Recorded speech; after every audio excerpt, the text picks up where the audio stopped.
That was an extremely abrupt stop to the music. I did not mean for that to happen. Oh, hi. Oh, hello. Hi. Hello. Noodles, Captain Hardship.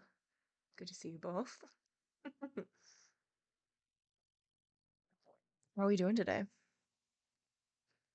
The weather is like spring weather. So it's like high 50s, like 56. I was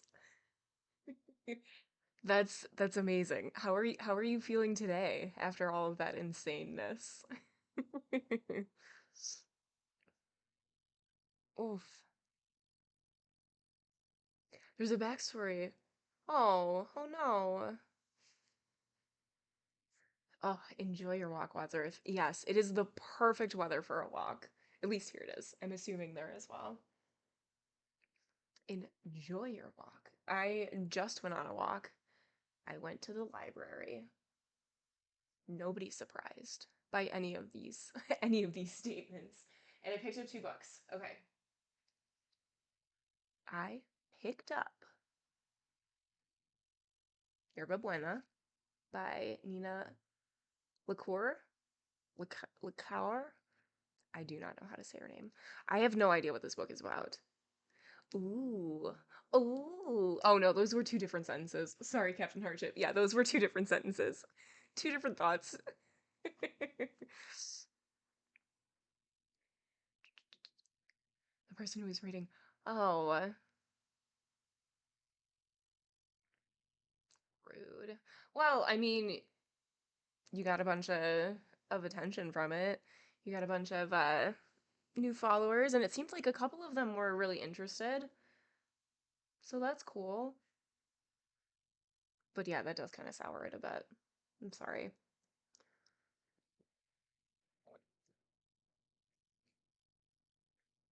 No, I couldn't. I couldn't. No, no, no. You were doing so good. Where was I?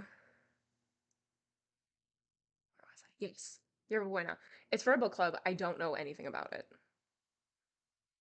Don't know.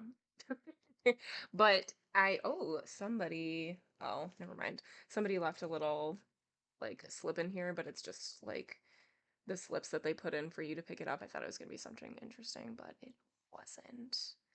You just got back from the D&D movie. How was it? That's right. Today's Tuesday. How was it? Tell me your thoughts. Is it worth seeing? I heard good things, but you really enjoyed it. Okay, good. Good. That makes me happy. It was fun. Okay, is it a movie that should be seen on the big screen? Or is it a movie that's like, it's cool if you wait?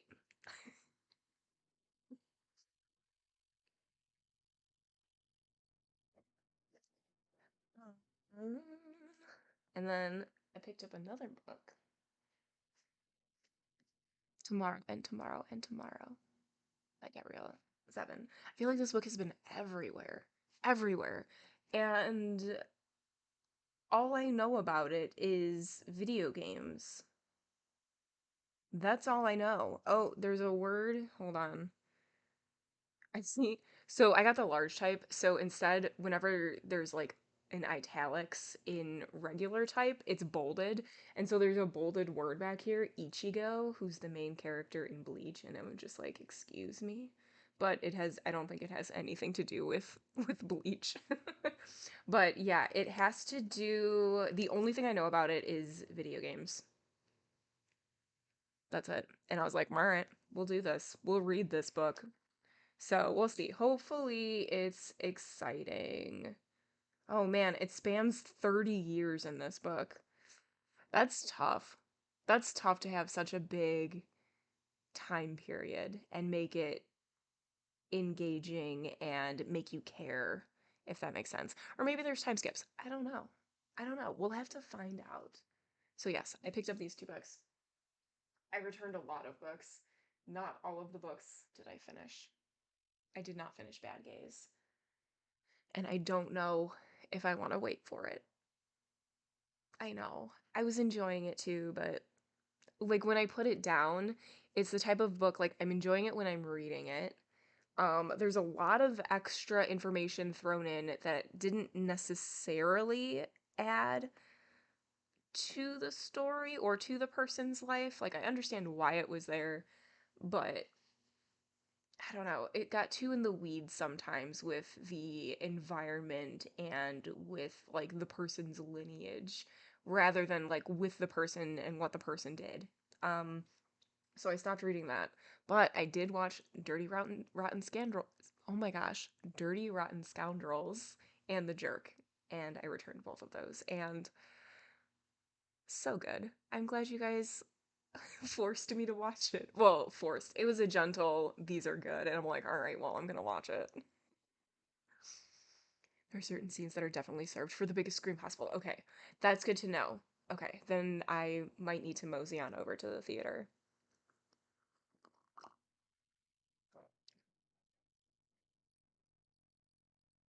Is there anything else? Oh, and I read Demon Slayer Volume 20.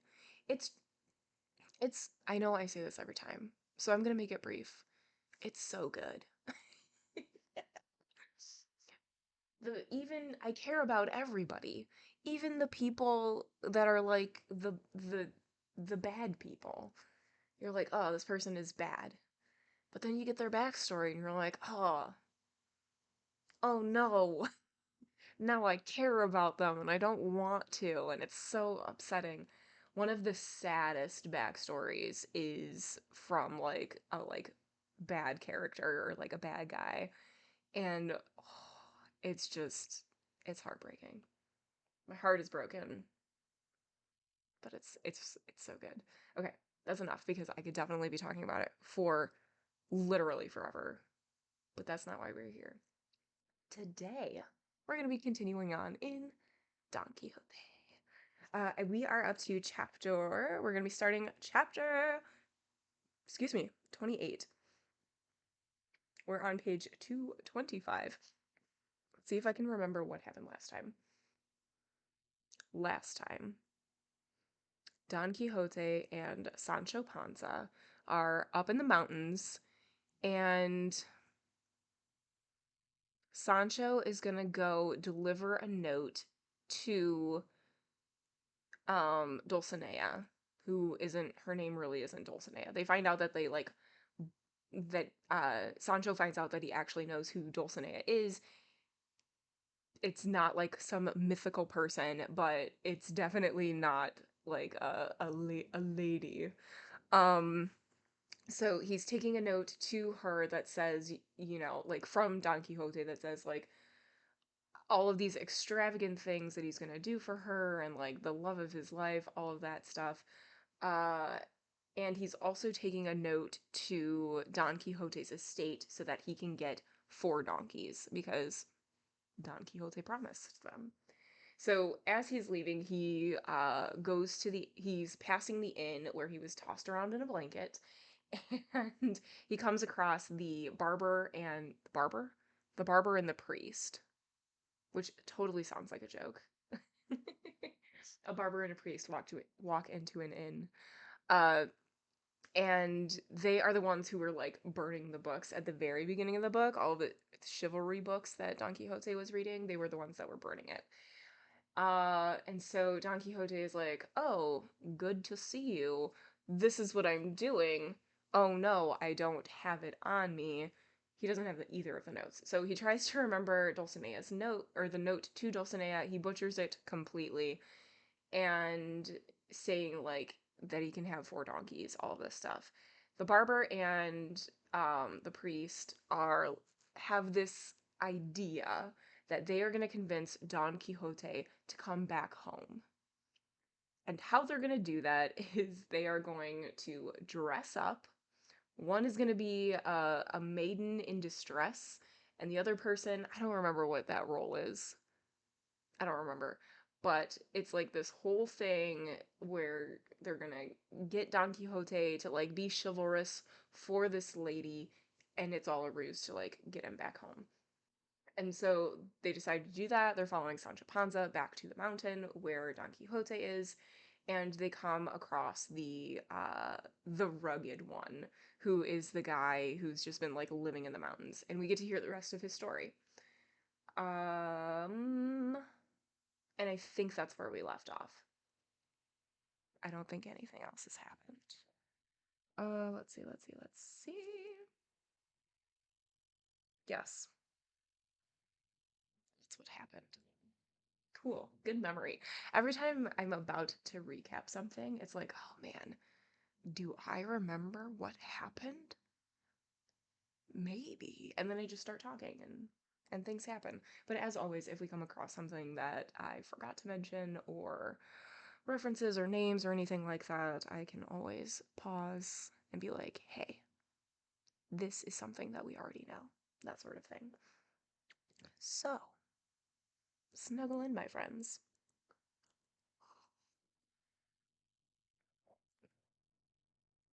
Let's do this. Chapter 28. Part 4 of the ingenious gentleman Don Quixote of La Mancha. Which is only like part 4 of part 1. Chapter 28. Which recounts the novel and agreeable adventure that befell the priest and the barber in the Sierra Morena.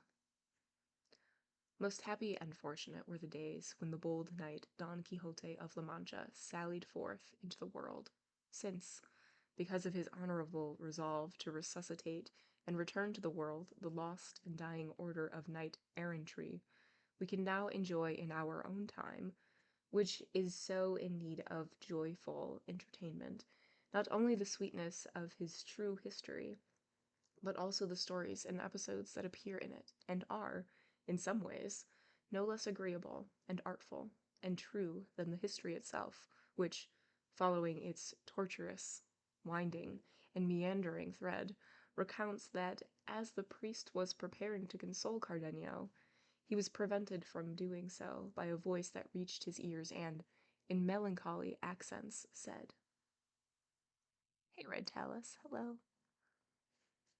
Oh, good.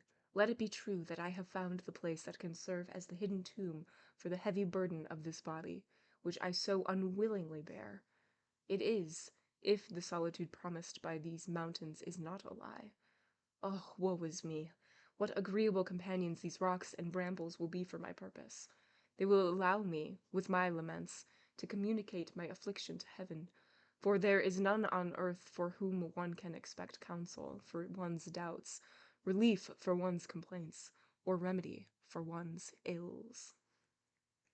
All of these words were heard and heeded by the priest and his companions, and because it seemed to them, as was the case, that they were being said nearby, they went to look for the one who spoke them, and they had not gone 20 paces when, behind a crag, they saw, sitting at the foot of an ash tree, a boy dressed as a peasant, and since his face was lowered as he bathed his feet in the stream that ran there, for the moment they could not see it. They approached so silently that he did not hear them, for he was attentive to nothing else but bathing his feet, which looked exactly like 2 pieces of white crystal that had been borne there among the other stones in the stream. Stunned by the whiteness and beauty of those feet, which, it seemed to them, were not made to walk on clods, or follow after a plough and oxen, as suggested by their owner's clothing, and seeing that they had not been detected, the priest, who walked at their head, signaled to the others to crouch down and hide behind some nearby rocks, and all of them did so, looking carefully at what the boy was doing. He wore a short, dun-colored jerkin wrapped tightly around his body with white fabric. He also wore breeches and leggings of coarse dun wool, and on his head a dun cloth cap. The leggings were raised to the middle of his calves, which, beyond all doubt, seemed like white alabaster. He finished washing his beautiful feet, and then, with a scarf that he took from beneath his cap, he dried them, and as he removed the scarf, he lifted his face, and those who were watching had the opportunity to see an incomparable beauty, so great that Cardenio said to the priest in a low voice, "This, since it is not Lucinda, is no human being but a divine creature. Welcome back, Wadsworth. The boy removed his cap, shook his head from side to side, and tresses that the rays of the sun might have envied began to loosen and tumble down. With this, they realized that the person who seemed to be a peasant was an exquisite woman, the most beautiful ever seen by the eyes of the priest, the barber, and even Cardenio, if he had not already gazed upon Lucinda. He later affirmed that only Lucinda's beauty could compare with hers. Her long blonde hair covered not only her back, but was so abundant and thick that it concealed the rest of her body as well, except for her feet.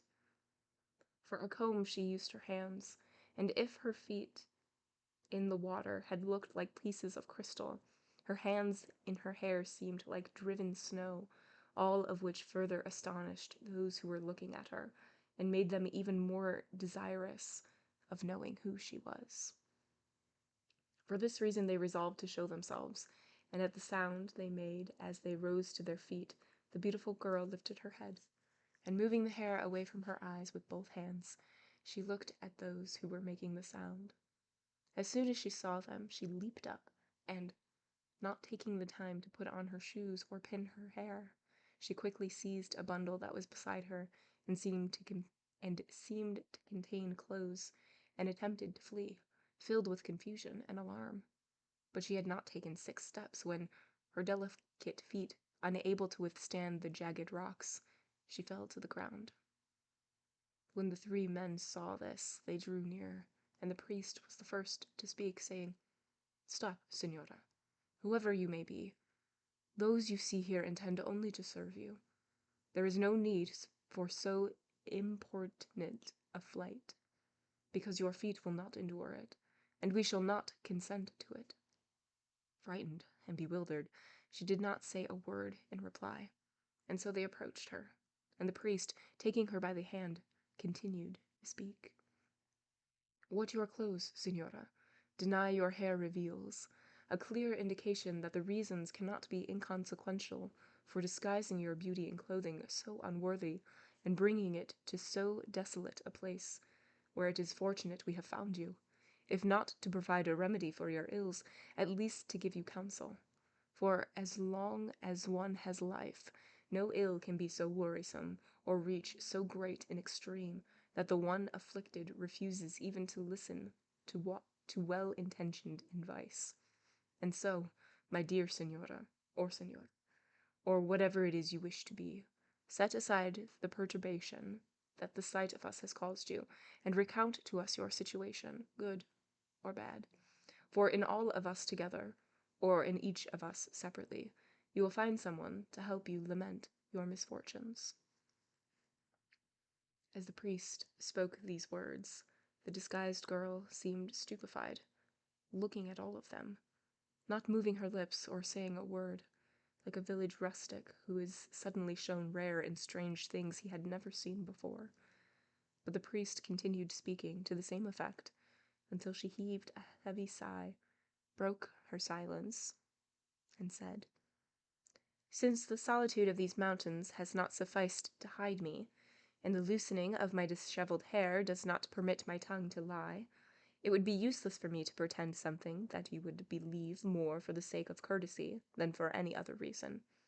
Assuming this, I shall say, Signores, that I thank you for your offer you have made, which places me under the obligation to satisfy you in everything you have asked, although I fear that the recounting of my misfortunes will cause you to feel grief as well as compassion, for you will find no remedy to alleviate them, or consolation to allay them.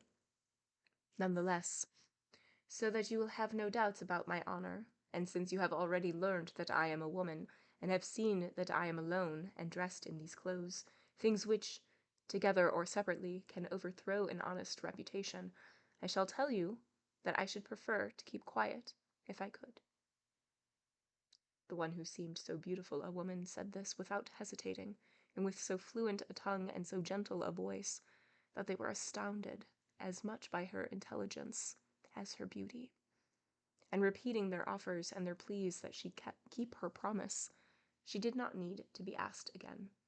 But after putting on her shoes with all modesty and pinning up her hair, she settled down on a rock, with the 3 men gathered around her, and making an effort to hold back the tears that came to her eyes, in a calm, clear voice, she began the history of her life in this manner. I find it so fascinating that in this book, as soon as we meet people, they immediately want to tell you their whole life story. Do you know how uncomfortable that would make me? On either side, just meeting somebody and hearing their whole life story, or just meeting somebody and telling my whole life story, that's a lot. That's a lot. Can't we just talk about the weather for a few minutes? Here, in Andalusia, there is a place from which a duke takes his title, making him one of those who are called the grandees of Spain. There's a note here, and it says, this appears to be a reference to the Duke of Osuna. It's too much, Wadsworth. It's just too much. He has 2 sons. The elder, the heir to his estate and, apparently, to his good character, and the younger, and what he is heir to I do not know other than the treacheries of Velito and the lies of Galilon. My parents, vassals to this lord, are of humble lineage, but so wealthy that if the goods of their natural station were equal to those of their fortune, they would have nothing more to desire, nor would I have had any fear of finding myself as wretched as I am now. For perhaps my misfortune is born of theirs because they were not noble-born. It is certainly true that they are not so low-born as to be offended by their state, not so high-born that they can erase from my imagination the idea that my misfortune comes from their humble station. They, in short, are farmers, simple people with no mixture of any objectionable races, what are called the oldest of old Christians. That's a weird thing to say, my friend. Objectionable races. That's not okay. The greatest wealth and nobility that they boasted of, however, was having me as their daughter, and since they had no other heir, daughter, or son, and were very loving, I was one of the most pampered daughters ever doted on by her parents. I was the mirror in which they saw their reflection, the staff of their old age, and the object, after heaven, of all their desires. These were virtuous and matched mine precisely. And just as I was mistress of their hearts, I was also mistress of their estate. Servants were hired and dismissed by me. The accounts of what was planted and harvested passed through my hands, as did the production of the oil and wine presses, the numbers of livestock, large and small, and the beehives. In short, I kept the accounts of everything that a rich farmer like my father can and does have, and as steward and mistress, with so much care on my part and so much satisfaction on theirs that I cannot express it adequately. My times of leisure, after I had attended to overseers, foremen, and other laborers, I spent in activities both proper and necessary for young women, such as those offered by the needle and pincushion, and, at times, the distaff. When I left these activities to refresh my spirit, I would spend the time reading a book of devotions or playing the harp, for experience had shown me that music soothes unsettled minds and alleviates troubles arising from the spirit. This, then, was the life I led in my parents' house, and if I have recounted it in so much detail, it has not been to boast or to show you that I am rich, but so that you can see how blamelessly I have come from that happy state to the unfortunate one in which I find myself now. The truth is that my life was devoted to so many occupations, and was so cloistered, that it could have been compared to that of a convent, and I was not seen, I thought, by anyone other than the household servants, because on the days I went to Mass it was so early, and I was so well chaperoned by my mother and my maids, and so modestly covered, that my eyes could barely see more than the ground where I placed my feet, yet the eyes of love, or rather of indolence, not even a lynx's eyes are sharper, saw me, and I attracted the attention of Don Fernando, for this is the name of the younger son of the Duke I mentioned to you.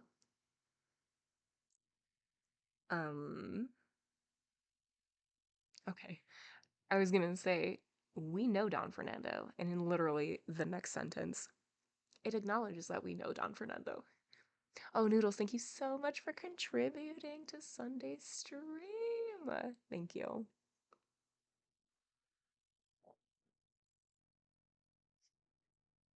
As soon as the one telling the tale mentioned Don Fernando, Cardenio turned pale and began to perspire, and became so agitated that when the priest and the barber looked at him, they feared he would suffer an attack of the madness that, they had been told, overcame him from time to time.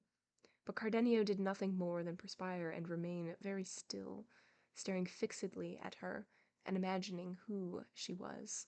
And she, not observing the changes in Cardenio, continued her history.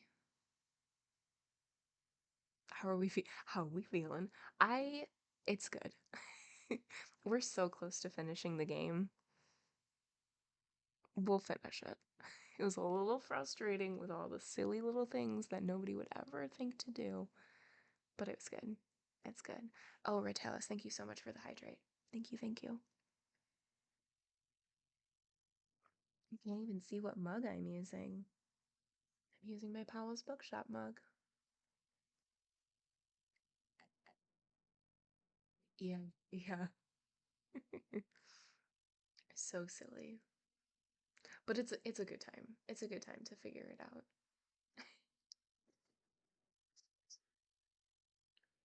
All right. Okay. Continuing with her story. Yeah, like that makes absolutely no sense. Why would I push the canon? That makes no sense to further the story. No sooner had he seen me than, as he said later, he was smitten with love, as his consequent actions made clear. But to conclude quickly with the story of my misfortunes, which have no conclusion, I want to pass over in silence the efforts of Don Fernando to declare his desire to me. He bribed all the household servants, and gave and offered gifts and favors to my kin. The days were all celebrations and festivals on my street. At night, the music prevented everyone from sleeping.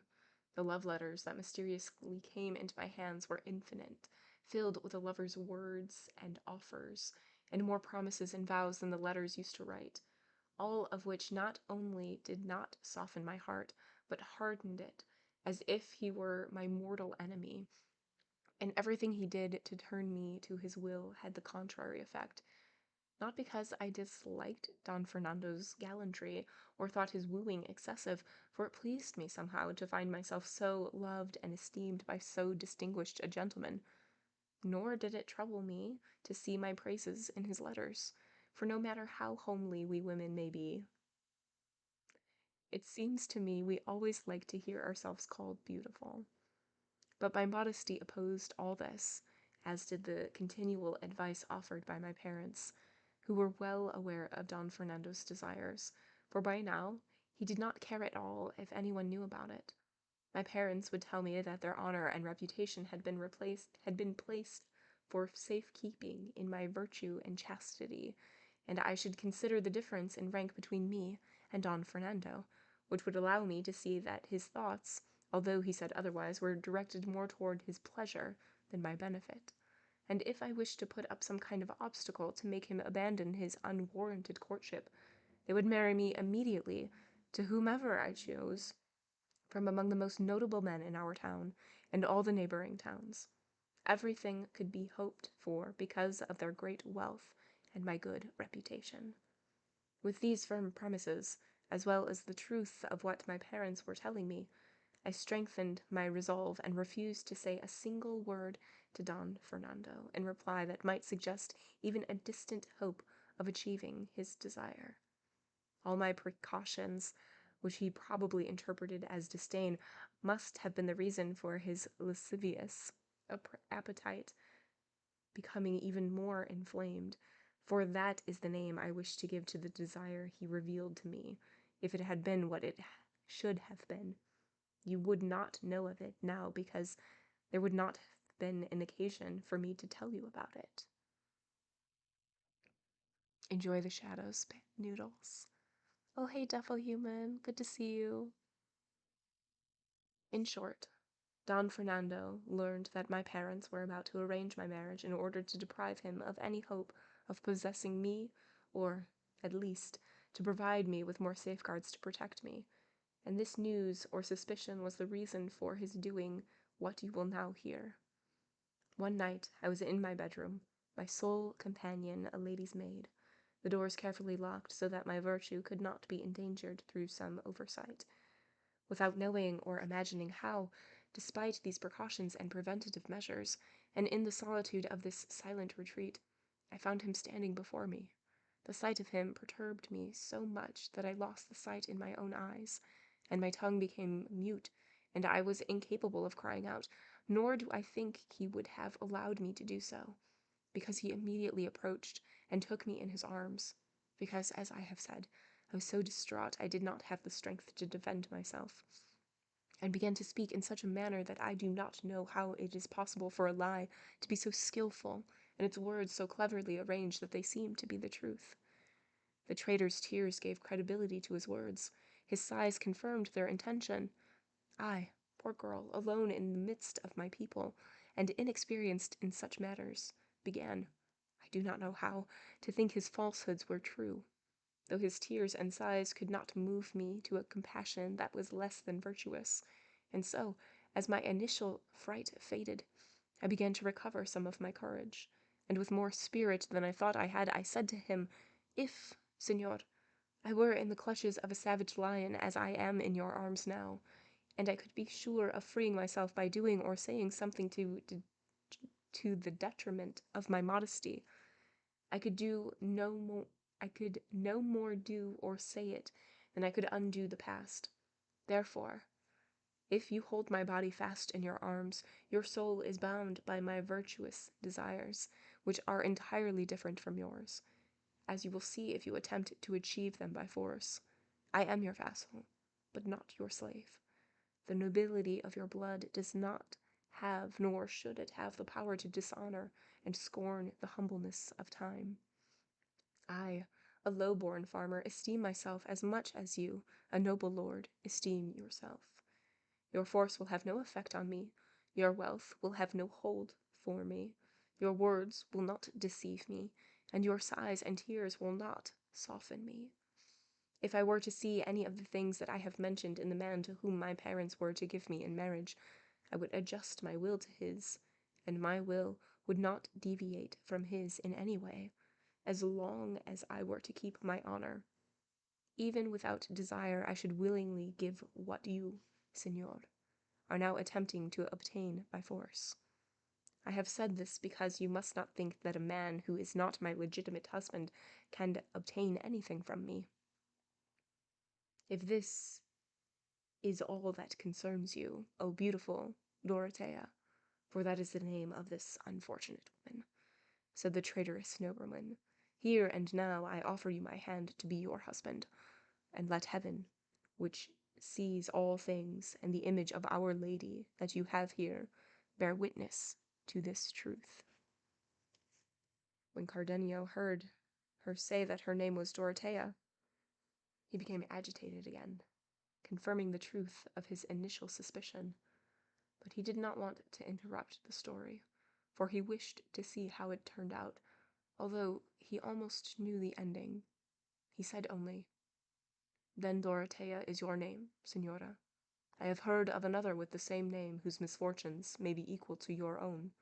Go on, then, and in time I shall tell you things that will cause you both astonishment and compassion."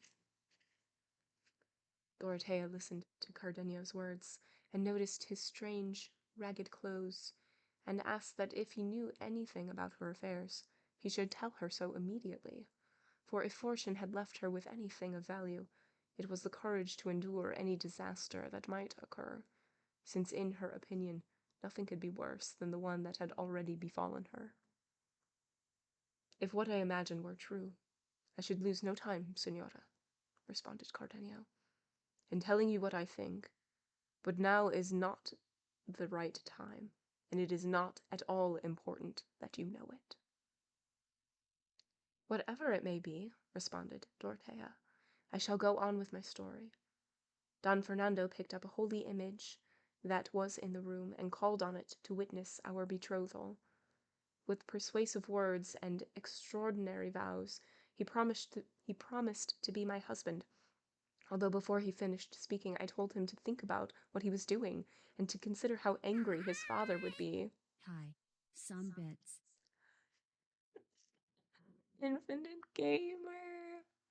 Hi. Thank you so much for the biddies. Thank you, thank you. Welcome in. Hey Star, hello. Welcome in.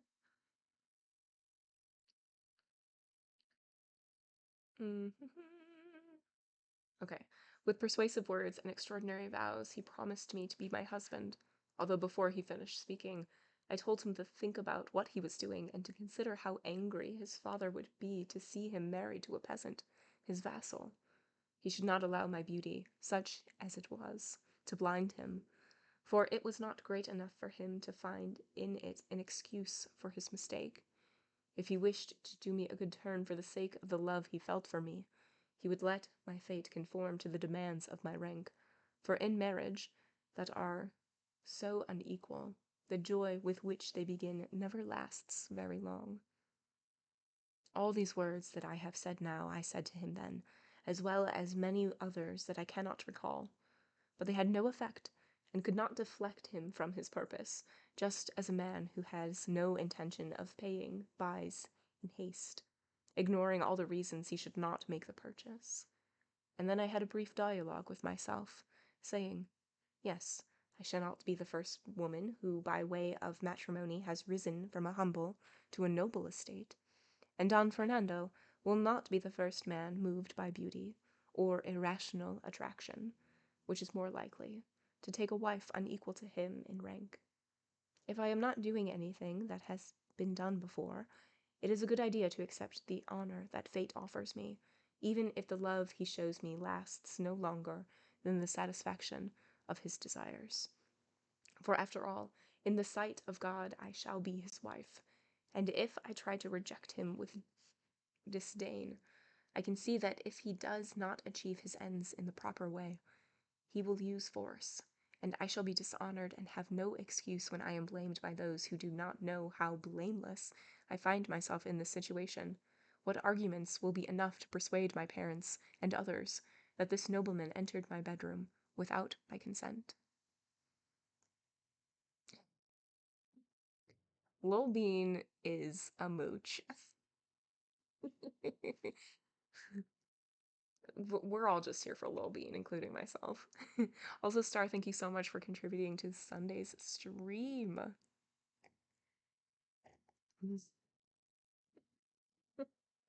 That's right. It's 3 O's. Excuse you.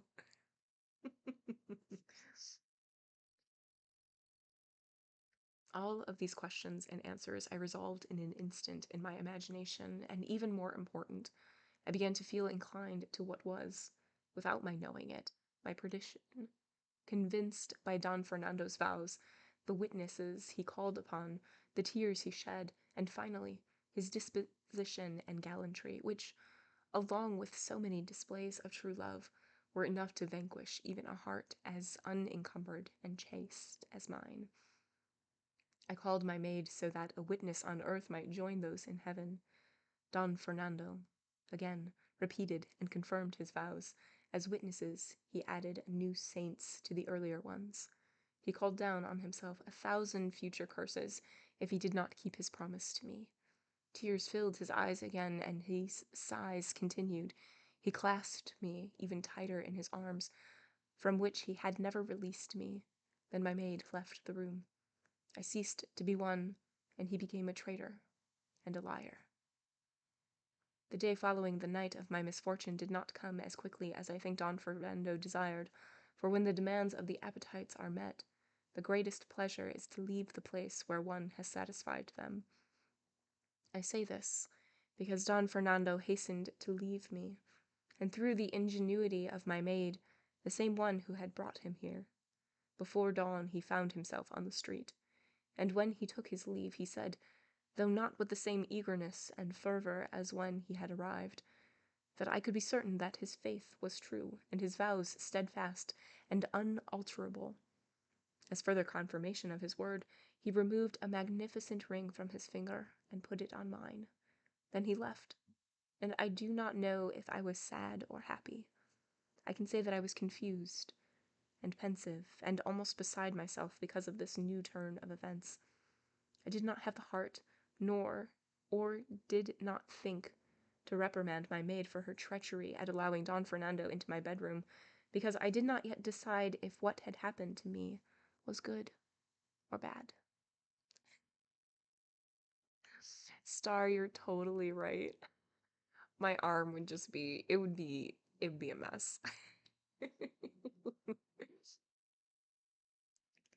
When he left, I told Don Fernando that he could use the same means to visit me on other nights, for now I was his, until such time as he wished to make the matter public. But except for the following night, he did not come again, and I did not see him on the street or in church, or for more than a month. I tried in vain to communicate with him, for I knew he was in the city and went hunting almost every day. He was an enthusiastic hunter. I can say that for me those days and hours were ominous and filled with shame, and I can say that I began to doubt and even to distrust the good faith of Don Fernando. And I can say that my maid heard when the words she had not heard before, reprimanding her audacity. And I can say that it was necessary for me to contain my tears and control the expression on my face, so that my parents would have no reason to ask why I was unhappy, and I would not be obliged to think of a lie to tell them. But all of this came to an abrupt halt when all propriety was trampled, honorable speeches ended, forbearance was lost, and my secret thoughts were made public. And this happened because, some days later, the talk was that in a nearby city, Don Fernando had married an extremely beautiful girl, of very distinguished parentage, though not so rich that her dowry would lead her to aspire to so noble a marriage. People said her name was Lucinda, and that certain extraordinary things had happened at the wedding. Cardenio heard the name Lucinda, and could do nothing but hunch his shoulders, bite his lips, scowl, and then let tears stream from his eyes. But this did not stop Dorothea from continuing her story, and she said, "This sad news reached my ears, and instead of my heart freezing over when I heard it, it flamed with so much rage and fury that I almost took to the streets to cry out and proclaim how he had betrayed and deceived me.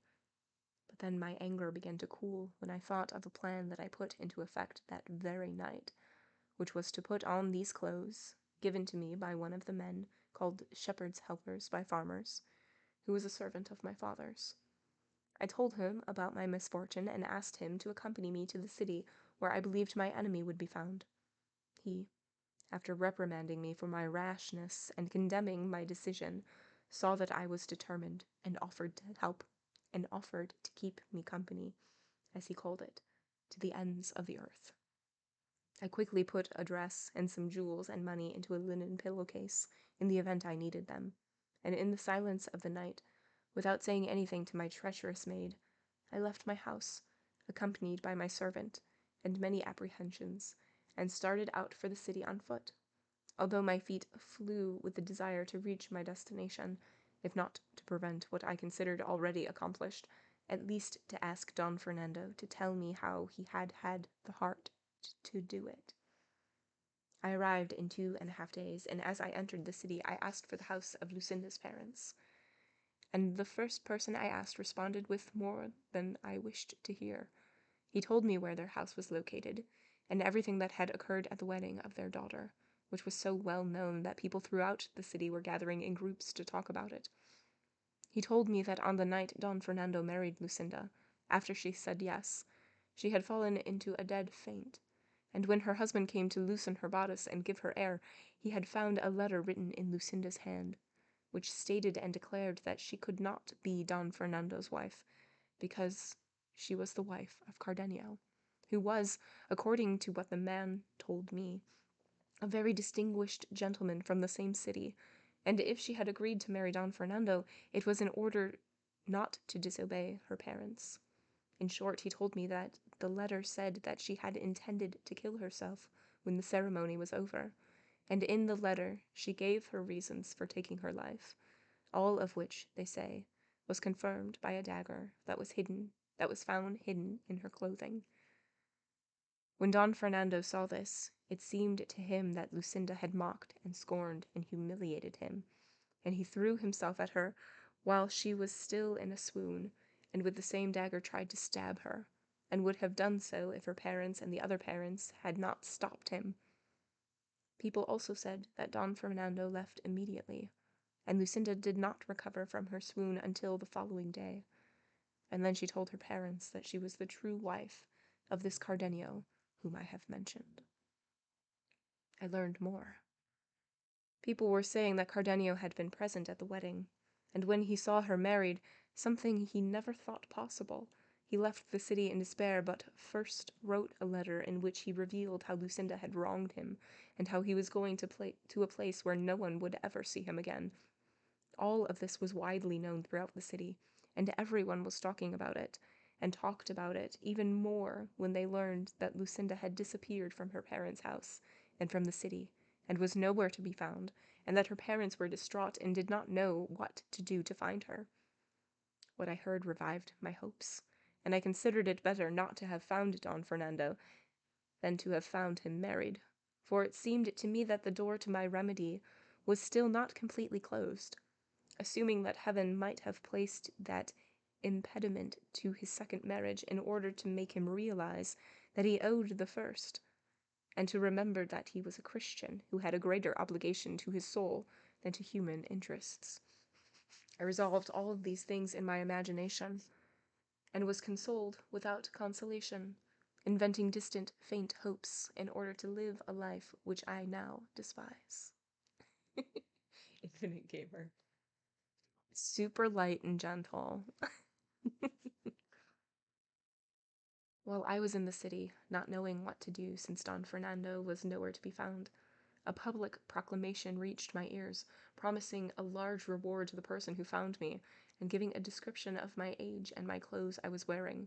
I heard people saying that I had run off with the servant who accompanied me, and it wounded my very soul to see how my good name had been sullied, besmirched, not only by the reports of my impetuous departure, but by my references to a base-born person unworthy of my amorous thoughts. As soon as I heard the proclamation, I left the city with my servant, who was already beginning to show signs of wavering in his promise of fidelity to me, and that night we entered a remote part of these mountains, afraid of being discovered. But, as they say, one ill leads to another, and the end of one misfortune tends to be the beginning of another even greater, and that is what happened to me. My good servant, faithful and trustworthy until then, saw me in this desolate place, and inflamed by his own depravity rather than my beauty, attempted to take advantage of the opportunity which, to his mind, this setting offered him.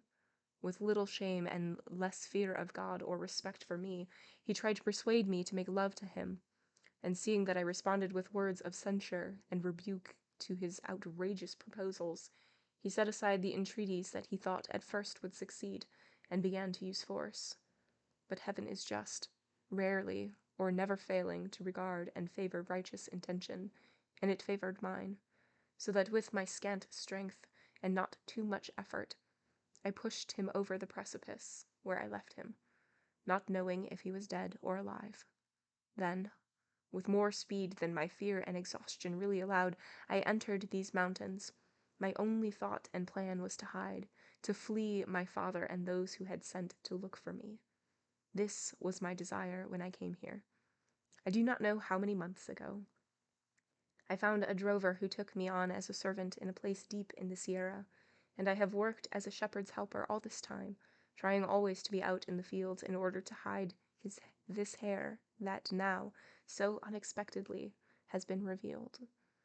But all my efforts and care was, and has been, to no avail, for my master learned that I was not a man, and the same wicked desire was born in him as in my servant, since fortune does not always give remedies along with difficulties.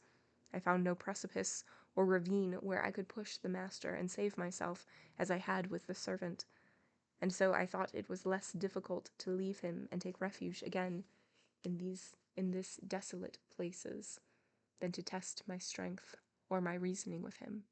Therefore, as I said, I took to the wilds again to find the place where, without impediment, I could, with sighs and tears, beg heaven to take pity on my misfortune and favor me with the ability either to leave that misfortune behind or to lose my life in the wilderness, and to let the memory be erased of this unfortunate woman who, through no fault of her own, has become the subject of talk and gossip in her own and other lands. End of chapter 29 or 28. Yeah, her story definitely very heavy. Not saying that the other stories like Cardenia's story and things like that weren't as heavy, but yeah. And it's also, first of all, what a small world that Cardenio runs into somebody who knows the rest of the story about Lucinda and can give that sort of insight, and was on the other side of Don Fernando's story, which is also super interesting. Super small world. They just both find each other in the mountains.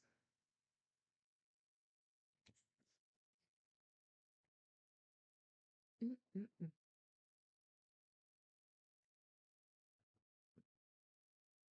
All right.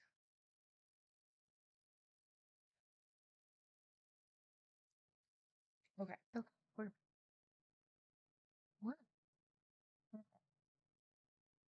we're picking up right where we left off. Chapter 29, which recounts the amusing artifice and arrangement that was devised for freeing our enamored knight from the harsh penance he had imposed on himself.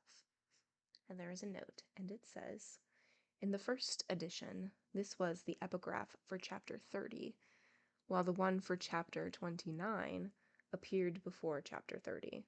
In other words, the epigraphs were reversed. Interesting, interesting. I do appreciate all of these notes that are on the differences in the different editions.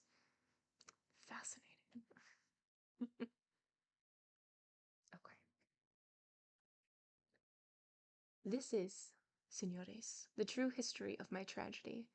Now deem and judge if the sighs you heard, the words you listened to, and the tears that flowed from my eyes had sufficient reason to appear in even greater abundance, having considered the nature of my misfortune.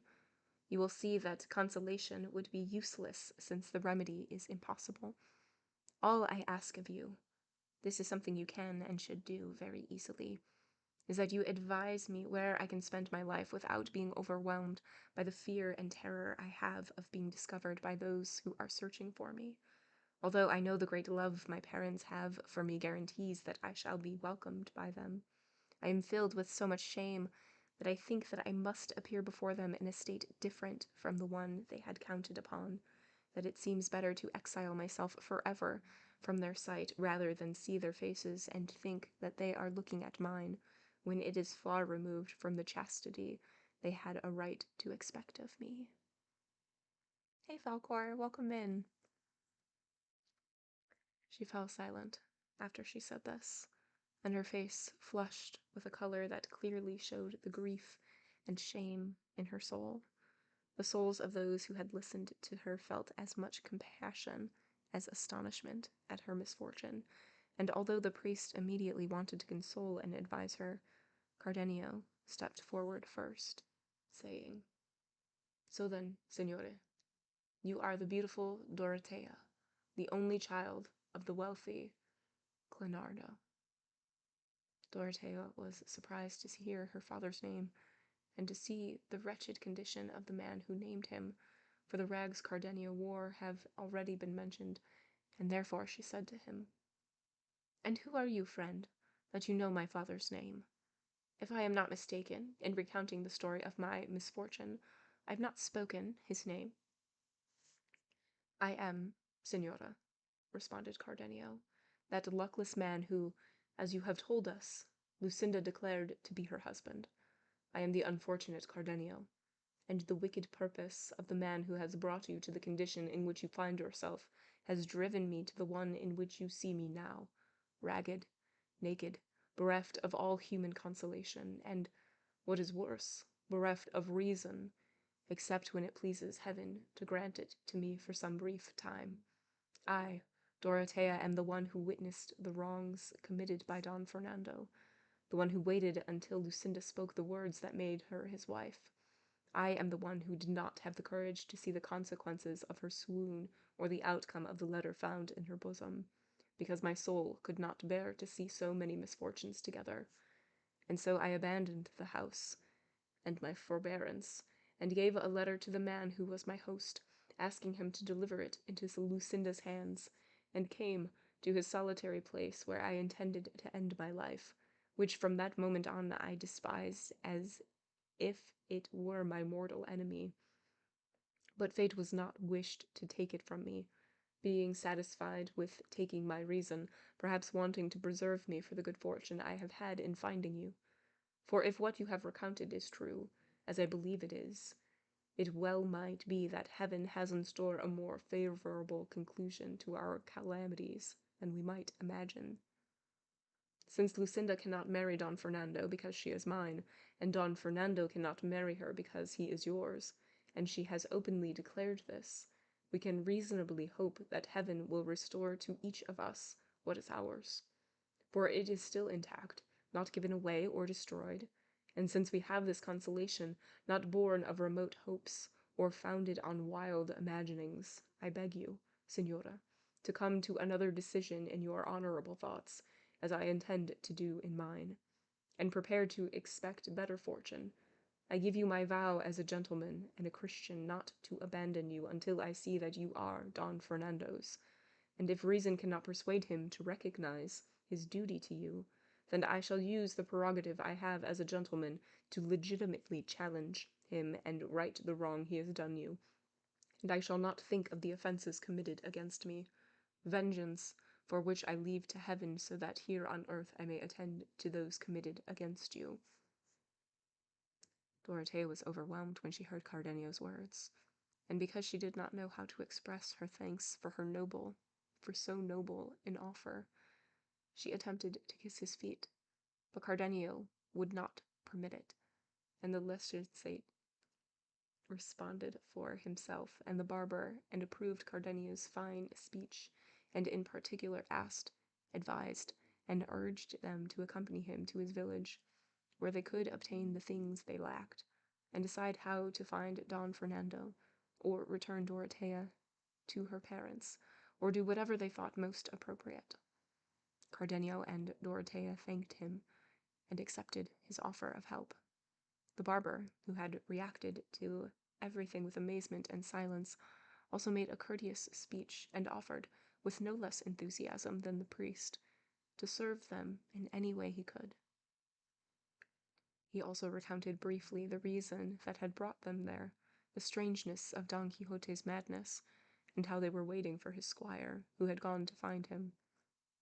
Cardenio recalled, as it had been a dream, his altercation with Don Quixote, and he told the others about it, but could not tell them the reason for the dispute. Then they heard shouting, and recognized Sancho Panza's voice, for when he did not find them in the place where he had left them, he began to call their names.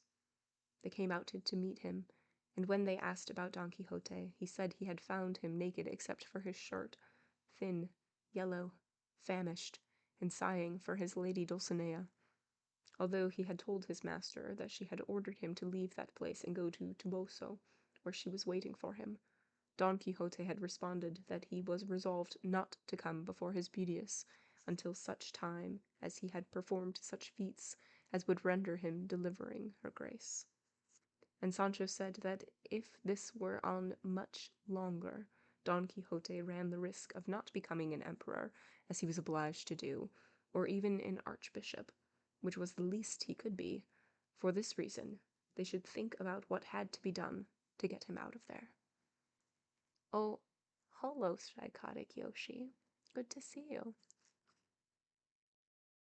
The licentiate responded that he should not worry, for they would take his master away from there even if he did not wish to go.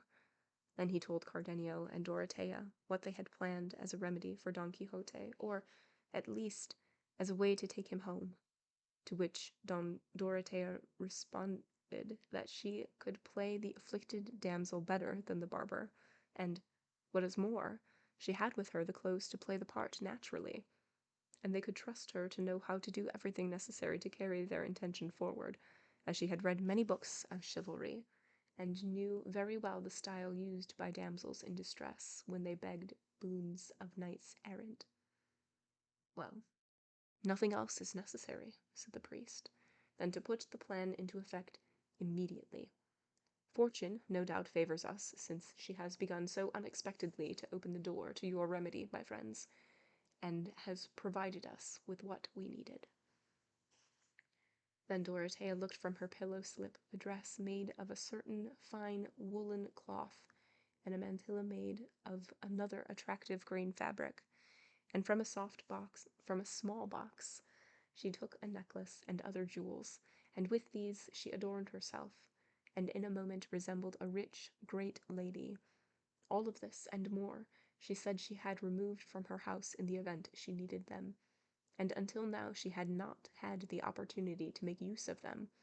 Her extreme grace, charm, and comeliness delighted everyone, and confirmed that Don Fernando was a man of limited understanding for having cast aside so much beauty. Devil Human, thank you for contributing to May's Sunday stream. But most astonished of all was Sancho Panza, for it seemed to him, and it was true, that never in all his days has he seen so beautiful a creature, and so he asked the priest very eagerly to tell him who the beautiful lady was, and what she was doing in this remote place. This beautiful lady, brother Sancho, responded the priest, is, and it is no small thing, the heir by direct male line of the great kingdom of Micomicon, and she has come looking for your master to beg of him a boon, which is that he right a wrong or correct an injustice done to her by an evil giant, and because of the fame your master has throughout the known world as brave and virtuous knight, this princess has come all the way from Guinea to find him. A lucky search and a lucky find, Sancho Panza said, especially if my master is fortunate enough to undo that injustice and right that wrong by killing that I'm not going to say that word. It starts with a W. Of a giant your grace has mentioned. For he surely will kill him if he finds him, unless he's a phantom, because my master has no power at all against phantoms. But but one thing I want to beg of your grace, among others, Signor Licentiate, so that my master doesn't take it into his head to be an archbishop, which is what I'm afraid of, is that your grace advise him to marry this princess right away, and then he won't be able to receive archbishopal orders, and he'll come easily into his empire, and I'll finally get the thing I desired. I've thought about it carefully, and as far as I can tell, it does me no good at all if my master becomes an archbishop, because I'm useless for the church since I'm married, and for me to try now to get a dispensation so that I could have an income from the church, having, as I do, a wife and children, well, there'd be no end to it. And so, Signor, the thing now is for my master to marry this lady right away, and since I don't know her title, I'm not calling her by name. Her name, responded the priest, is the Princess Micomicona, since her kingdom is called Micomicon. Of course, that is her name. No doubt about it, responded Sancho.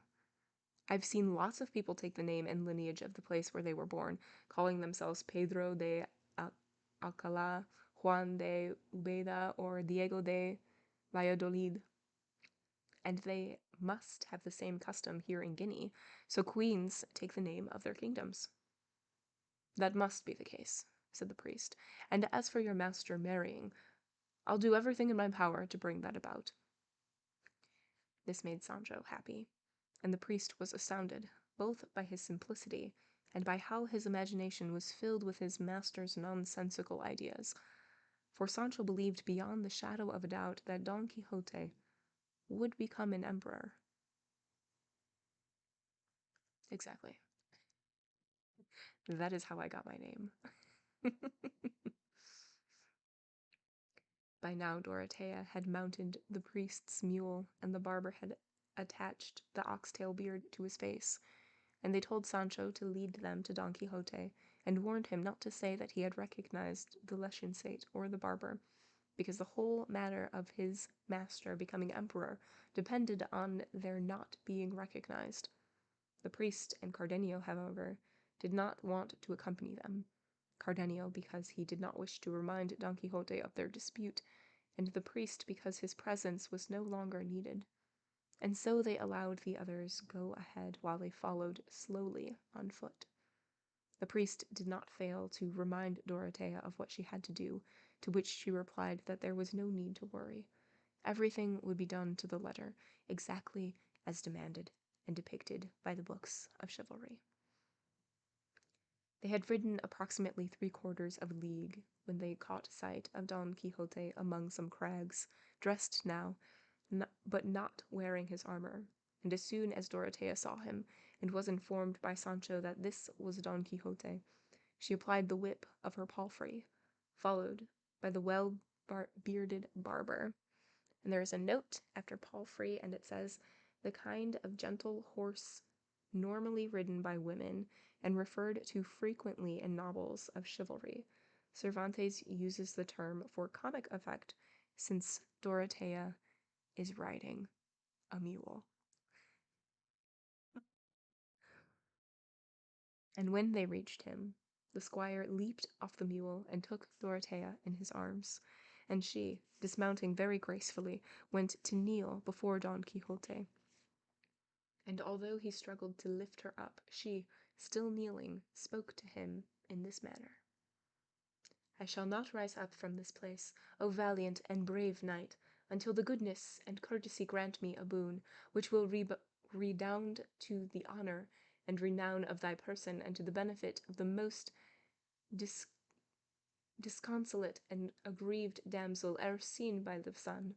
And if it be true that the valour of thy mighty arm correspondeth to the accounts of thy immortal fame, thou needs must favour this unfortunate maiden, who hath come from such distant lands, following thy famous name, and searching for thee to remedy her afflictions. So good. I shall not utter a word, beauteous lady, responded Don Quixote, nor shall I hearken to thy concerns until thou hast raised thyself from the ground. I shall not raise myself, my lord, responded the damsel in distress, if thy courtesy doth not grant me the boon I beg of thee. I grant and bestow it upon thee, responded Don Quixote, as long as it doth not harm nor diminish my king, my country, and she who holds the key to my heart and liberty. It shall neither harm nor diminish those whom thou sayest, good my lord, responded the mournful maiden. As they were speaking, Sancho Panza approached and said very quietly into his master's ear, Señor, your grace can easily grant the boon she asks. It's nothing, just killing a giant, and the lady who asks it is Her Highness Princess Macomacona, Queen of the great kingdom Macomacon in Ethiopia. Whoever she may be, responded Don Quixote, I shall do what I am obliged to do, and what my conscience dictates, in accordance with the order I have professed. And turning to the damsel, he said, Let thy great beauty arise, for I grant whatever boon thou asketh of me. Then what I ask said the damsel, is that thy magnanimous person cometh with me wheresoever I shall lead thee, and maketh a vow that thou wilt not engage in any other adventure or respond to any other request until thou hast taken revenge for my sake upon a traitor who, counter to all divine and human law, hath usurped my kingdom.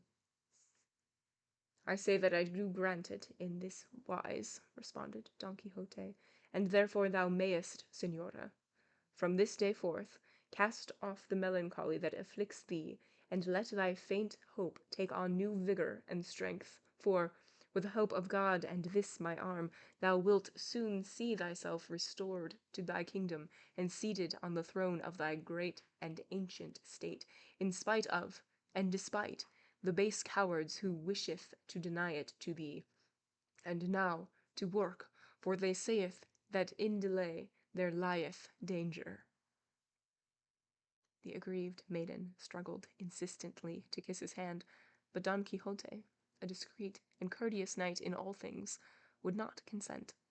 Instead, he helped her to her feet and embraced her with great courtesy and discretion, and ordered Sancho to tighten Rocinante's cinches and arm him immediately. Sancho took down the armor, which hung like a trophy from a tree, and, after tightening the cinches, he quickly armed his master, who, when he saw himself armed, said, "Let us give leave here, in the name of God, to succour this great lady." The barber was still on his knees, being very careful to conceal his laughter, and to keep his beard from falling off, for if it fell, perhaps they would all fail to achieve their good intentions. And seeing that the boon had been granted, and that Don Quixote was preparing diligently to fulfill it, he rose and took his lady by the other hand, and the two of them lifted her into the mule. Then Don Quixote mounted Rocinante, and the barber settled onto his animal, and Sancho was left to go on foot, feeling again the loss of his grey, which he needed so much now. But he bore everything with good humour, because it seemed to him that now his master was well on his way and very close to being an emperor, for without a doubt he thought he would marry the princess and become, at the very least, king of Mocomocon. The only thing he regretted was the thought that the kingdom was in a country... Oh.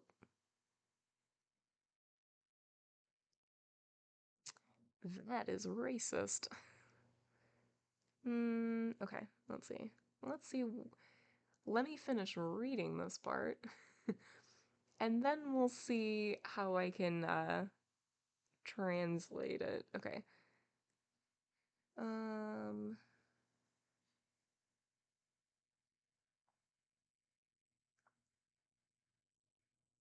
okay.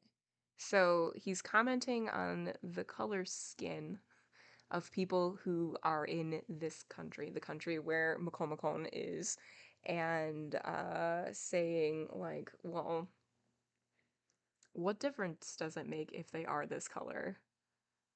Okay, let's see. Let me see where I can start reading. Let's see, let's see.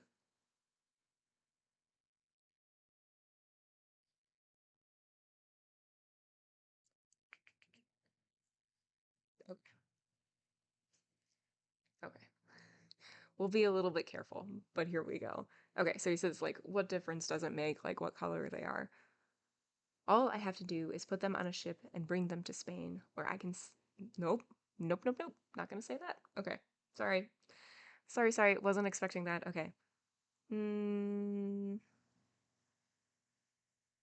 Okay, we're just gonna skip this paragraph. So the basic idea is he's commenting that it doesn't matter, what color they are. All he's gonna do is take them to Spain and not give them freedom.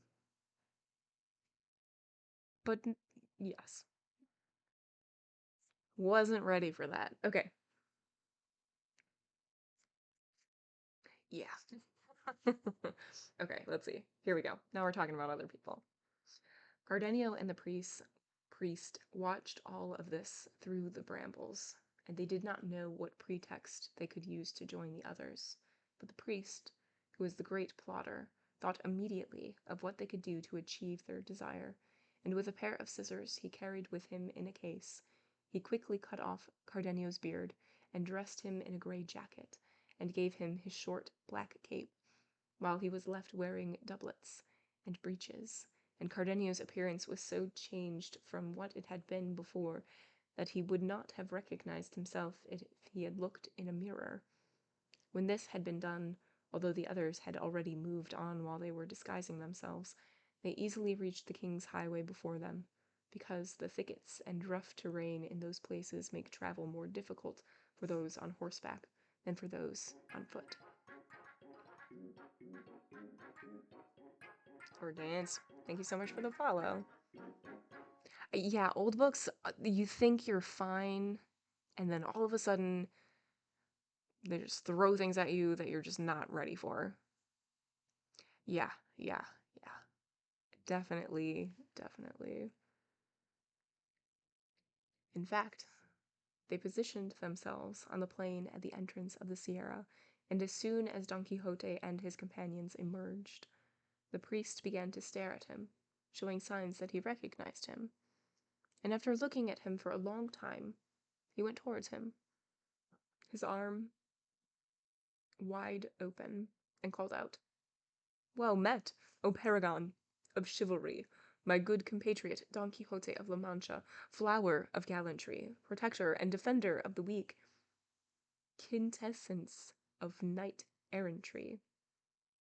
In saying this, he threw his arms around the left knee of Don Quixote, who was stunned at what he saw and heard the man saying and doing, and began to look at him carefully.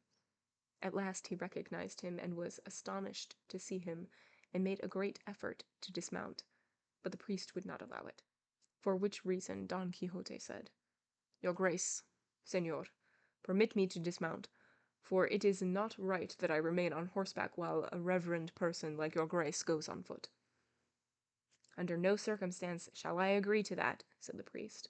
"Let your magnificence stay on your horse, for, on horseback, you perform the greatest deeds and have the greatest adventures that our age has witnessed. As for me, I am only an unworthy priest, and it will be enough for me to climb on the haunches of one of those mules and ride behind one of these gentlefolk travelling with your grace, if they do not consider that an inconvenience. And I shall imagine that I am mounted on Pegasus, or on the zebra, or immense horse ridden by that famous Moor, who even now lies enchanted on the slopes of the great Zulema, not far from great Complutum. And there's a note here, and it says, Complutum was the Roman name for Alcalá de Henares, Cervantes' birthplace. Oh, hello, Xavier, go to sleep. Hello. "That did not occur to me, señor," responded Don Quixote. "But I know that my lady the princess is willing, for my sake, to order her squire to give up the saddle on his mule to your grace. He can ride on the haunches, if the animal can carry you both." "It can, as far as I know," responded the princess. "And I also know it will not be necessary to give any orders to my gentle squire, for he is so courteous and courtly that he would not agree to an ecclesiastical person traveling on foot when he can ride." "That is true," responded the barber. And dismounting immediately, he invited the priest to sit on the saddle, and he did so without having to be begged. Unfortunately, when the barber climbed onto his haunches, the mule, which in fact had been hired. I love all of these dance breaks. Motion VR, thank you so much for the follow.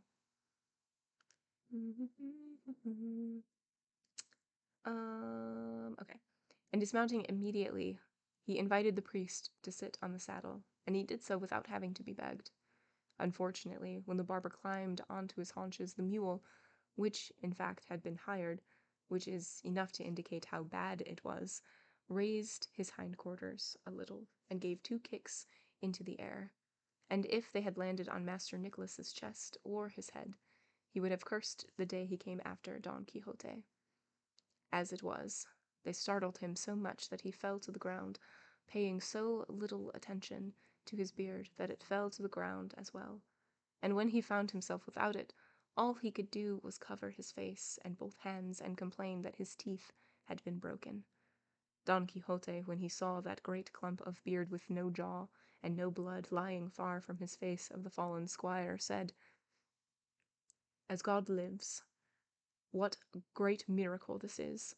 His beard has been ripped and torn from his face as if it had been done intentionally." The priest, who saw the risk of this deception being discovered, ran to the beard and carried it to where Master Nicholas was still lying on the ground and crying out, and at one stroke he pulled the barber's head down to his chest and put the beard back on, murmuring some words over him, which he said was a special incantation, or reattaching beards, as they would soon see. When he had replaced the beard, he moved away, and the squire was as well bearded and undamaged as before. This left Don Quixote dumbfounded, and he asked the priest to teach him the incantation when he had time, because he believed its virtue had to go beyond simply reattaching beards, for it was clear that when the beard was torn off, the skin where it had been attached had to be badly wounded, and since the incantation had cursed everything, it was of benefit to more than just beards. Oh man, little Bean's getting lots of attention.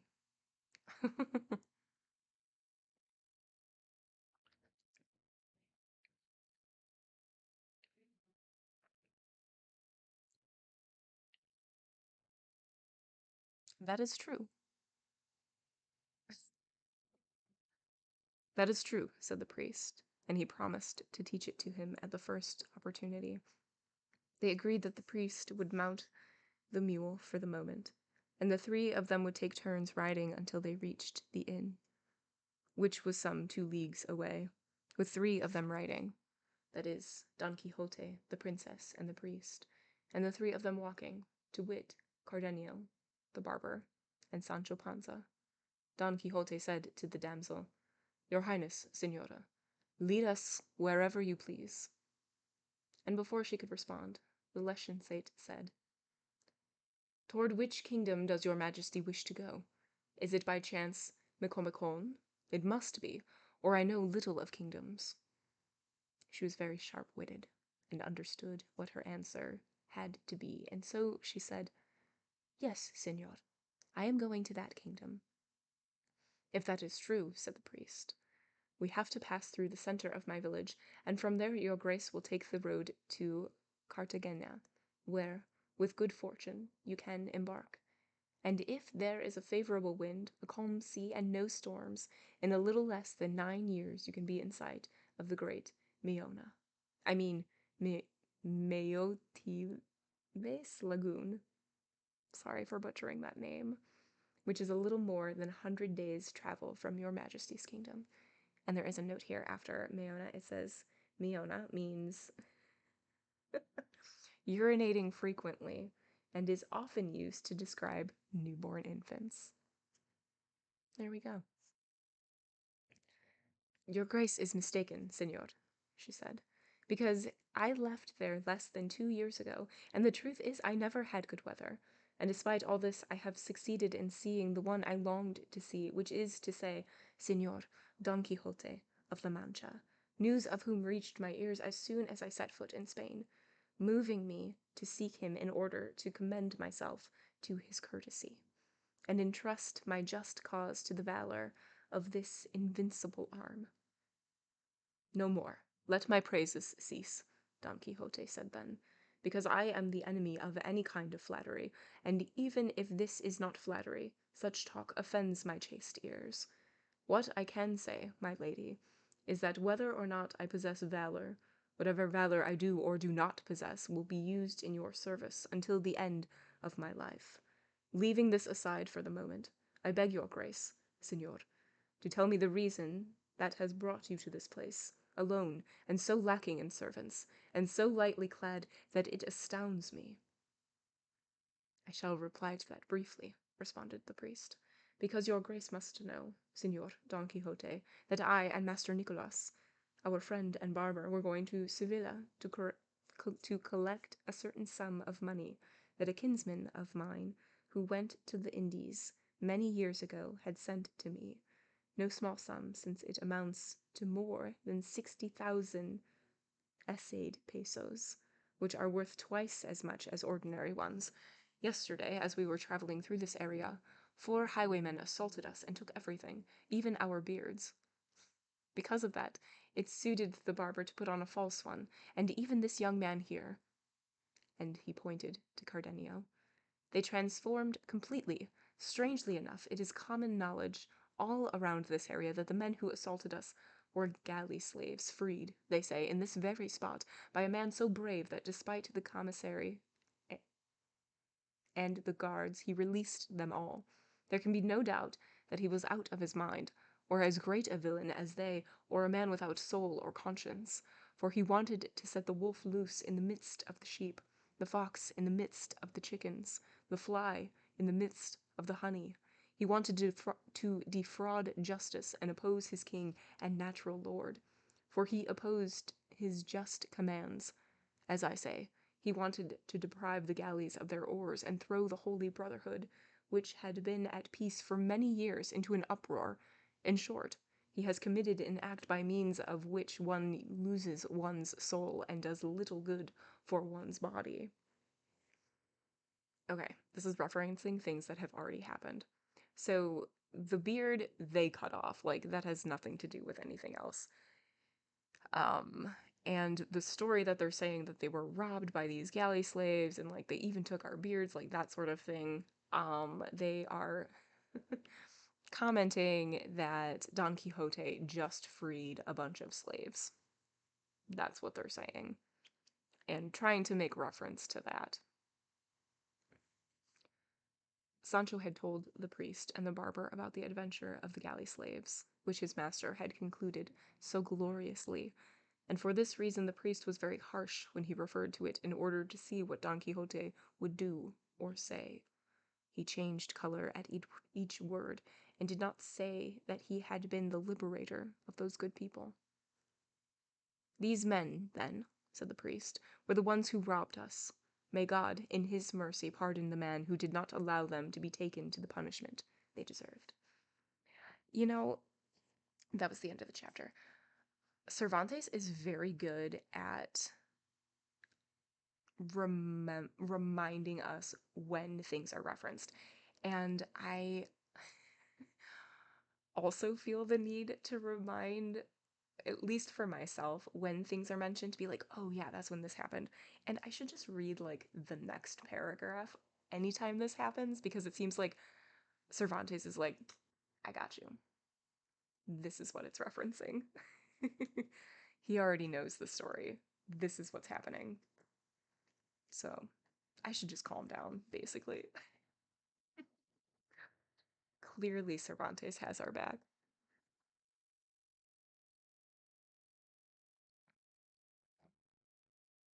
Oh, Motion VR. The book is Don Quixote by Miguel de Cervantes. The image is right here. All right, let's see.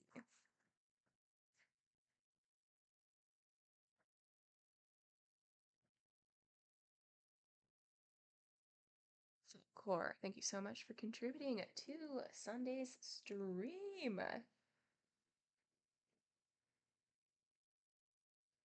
All right. Chapter 30, which recounts the good judgment of the beautiful Dorothea, along with other highly diverting and amusing matters. We must finish Monkey Island. I know, I know. I need to know those secrets.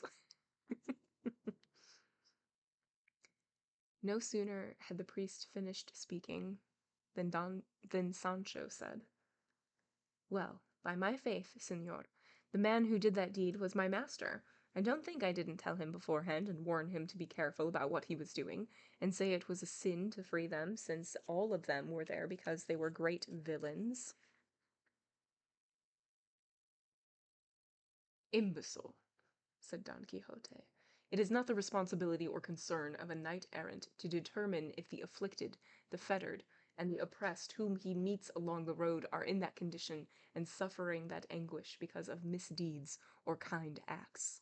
His only obligation is to help them because they are in need, turning his eye to their suffering and not their wickedness.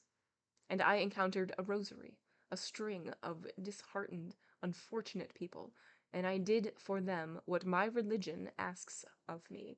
The rest does not concern me, and I say that whoever thinks this is wrong, accepting the holy dignity of the licentiate and his honored person, knows little of the matter of chivalry, and lies like a lowborn, and will be taught this by my sword at greater length.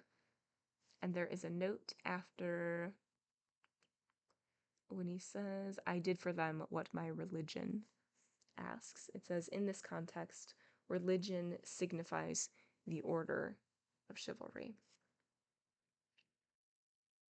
And as he said this, he thrust his feet firmly into the stirrups and set his simple Morian helmet firmly on his head, because the barber's basin, which to his mind was the helmet of Mambrino, hung from the forebow of his saddle, waiting for the damage it had received at the hands of the galley slaves to be repaired. Dorothea, who was quick-witted and very spirited, knew that Don Quixote's reasons was impaired, and that everyone mocked and deceived him except Sancho Panza. She did not wish to do any less, and seeing him so angry, she said,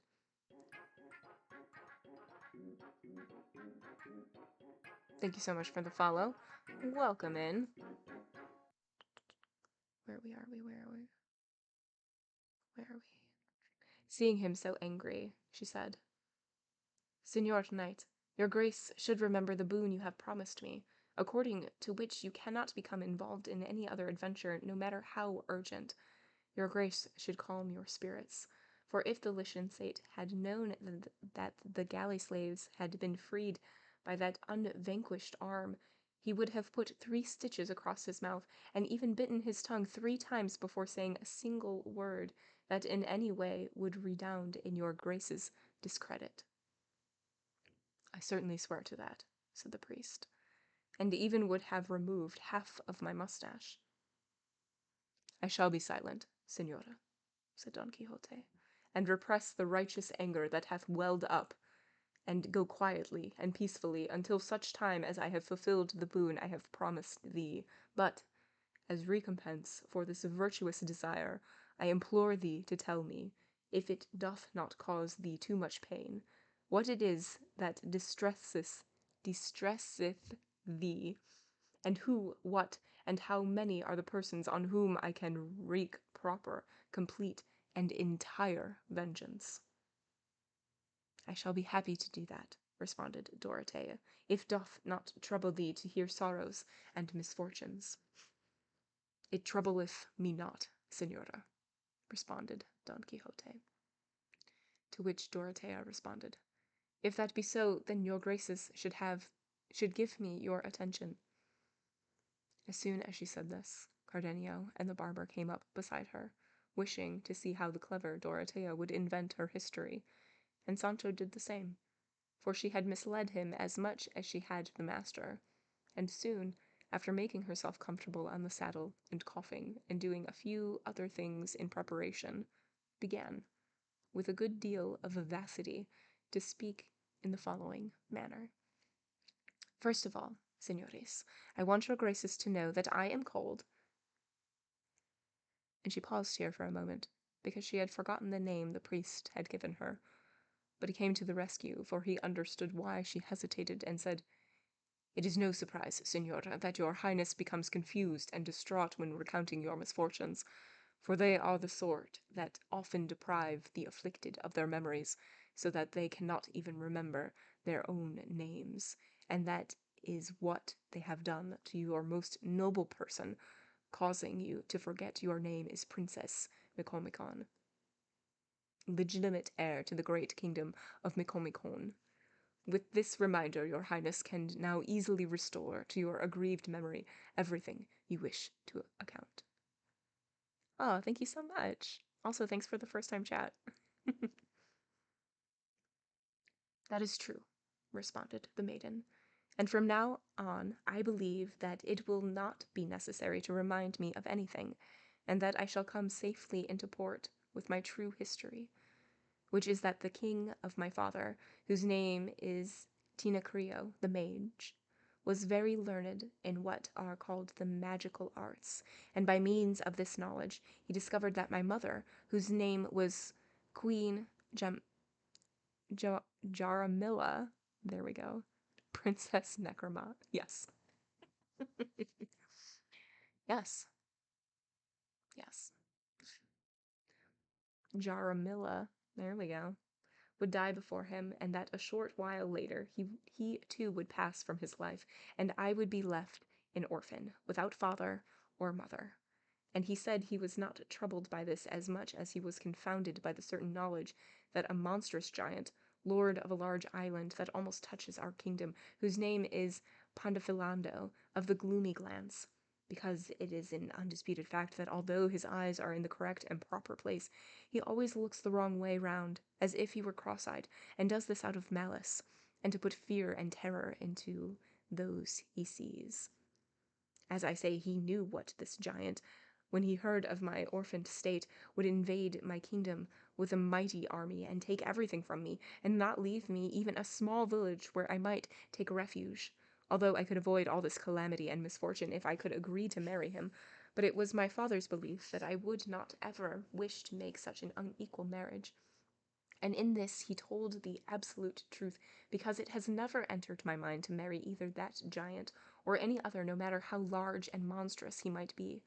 My father also said that after he was dead, when I saw that Pandafilando was beginning to invade my kingdom, I should not take the time to set up defenses, because that would mean my destruction, but that I ought to freely leave my unprotected kingdom if I wished to avoid the death and total destruction of my good and loyal vassals, because it would be possible to defend myself against the devilish power of the giant.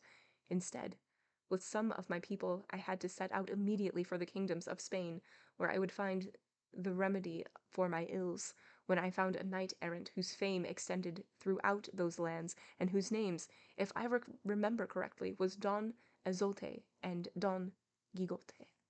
And there are notes here, and it says Azote means whip or scourge, and Quixote is fricasse or harsh. Oh, hey, long souls. Welcome in.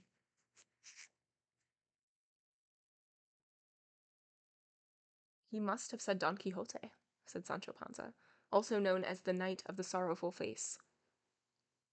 That is correct, said Dorothea.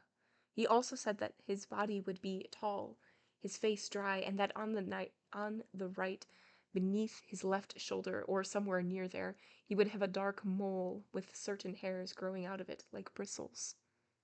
On hearing this, Don Quixote said to his squire, "Here, Sancho, my son, help me to undress, for I wish to see if I am the knight foretold by the sage kings." "But why does your grace wish to undress?" said Dorothea. "To see if I have a mole mentioned by your father," responded Don Quixote. "There's no need to undress," said Sancho, "for I know your grace has a mole like that in the middle of your spine, and it's the sign of a strong man." "That is sufficient," said Dorothea, "because among friends one must not worry over details, and whether it is on the shoulder or the spine or is of little importance. It is enough that there is a mole, and no matter where it may be, it is all the same flesh. No doubt my good father was correct in everything, and I was correct in commending myself to Don Quixote, for he is the one of whom my father spoke. His features match those indicated in the excellent reputation of this knight, not only in Spain, but in all of La Mancha, for no sooner has I disembarked in Osuna than I heard of so many of his great deeds that my heart immediately told me he was the one I had to come seek." He does want to take his clothes off frequently. You are absolutely right, Star. And there is a note here after Osuna, and it says, "The humor in Dorothea's statement, comparable to her not being able to recall Don Quixote's name, lies in the fact that Osuna is landlocked and that La Mancha is part of Spain and not the reverse, as she implies. But how could your grace disembark in Osuna, my lady? Said Don Quixote, if it is not a seaport. Before Dorotea could respond, the priest began to speak again. My lady the princess must mean that after she disembarked in Malaga, the first place she heard of your grace was in Osuna. That is what I meant, said Dorotea. And now that it is settled, said the priest, and your majesty can continue. Oh, there is no need to continue, responded Dorotea, except to say, in conclusion, that my good fortune has been so great in finding Don Quixote that I already consider and think of myself as queen and mistress of my entire kingdom, for he, in his courtesy and nobility, has promised me the boon of going with me wherever I may lead, and that is nowhere else but to Pandafilando of the gloomy glens, so that he may kill him and restore to me what the giant has so unjustly usurped. All this will happen exactly as I have said, because this is what Tinacrio, the mage, my good father, prophesied. He also said, and left it written in Chaldean or Greek, neither of which I can read, that if the night of his prophecy, after cutting off the head of the giant, wished to marry me, I should immediately and without argument give myself to him to be his legitimate wife, and grant him possession of both my kingdom and my person. What do you think, friend Sancho? Said Don Quixote at this point. Do you hear what is taking place? Did I not tell you? Now see if we have a kingdom to rule and a queen to marry. I'll swear we do, said Sancho, and damn the man who doesn't marry after he splits open the gullet of Señor Pandahilado. It's so funny how often they mix up names and mess them up. Like that one I found. Tell me the queen's not a good catch. All the fleas in my bed should be so nice. And saying this, he kicked his heels in the air twice, displaying enormous joy, and then he went to grasp the reins of Dorotea's mule, brought it to a halt, and kneeled before her, asking that she give him her hands to kiss as a sign that he had received her as his queen and mistress. Which of those present did not laugh at seeing the madness of the master and the simple-mindedness of the servant? Dorotea, in effect, held out her hands for him to kiss, and promised to make him a great lord in her kingdom, when heaven in its mercy would allow her to recover and enjoy it. Sancho thanked her with words that renewed everyone's laughter. This, señores, continued Dorotea, is my history. All that remains for me to say is that of the entire entourage I took with me from my kingdom, the only one left is this good bearded squire. The others drowned in the great storm that broke over us when we were in sight of port, and he and I escaped on 2 planks and reached land as if by miracle. And so the story of my life, as you may have noticed, is one of miracle and mystery.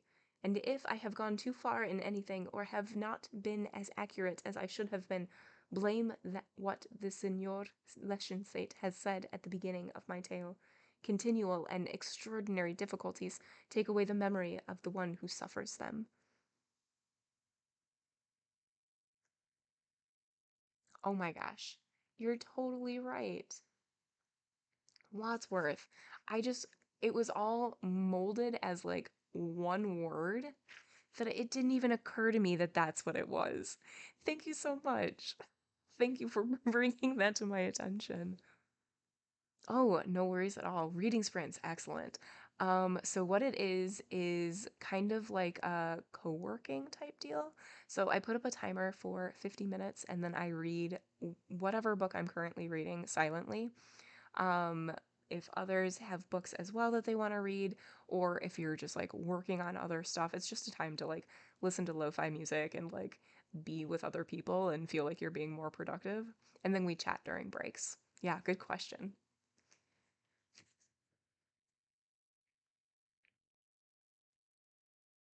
Where are we?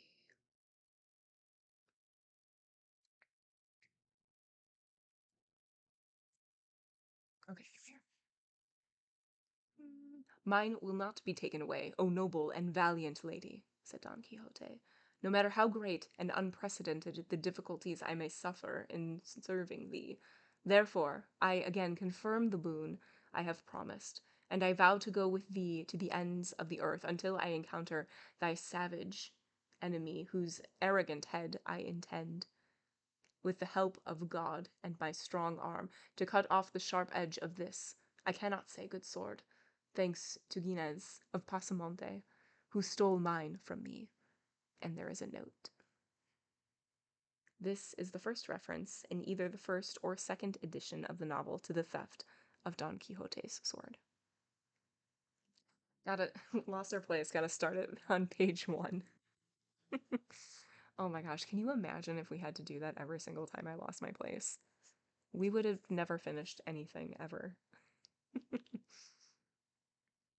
He muttered his last remark between clenched teeth, and then continued, saying, "And after I have cut off his head and placed thee in peaceful possession of thy kingdom, it will be left to thine own will to do with thy person as thou desirest, so long as my memory is filled with, and my will held captive by, and my reason lost because of certain lady.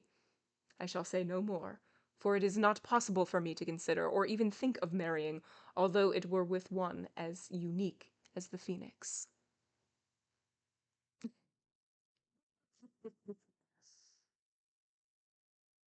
Sancho was so displeased by what his master had said about not wanting to marry that he became very angry, and raising his voice, he said, "I vow and I swear, Señor Don Quixote, that your grace is not in your right mind. How can your grace have any doubts about marrying a princess as noble as this one? Does your grace think fate will offer you good fortune like this around every corner? Is my lady Dulcinea by some chance more beautiful? No, certainly not. Not even by half. And I'd go so far as to say she can't even touch the shoes of the lady we have before us. So woe is me. I'll never get the rank I'm hoping for if your grace goes around asking for the moon. Marry. Marry right now.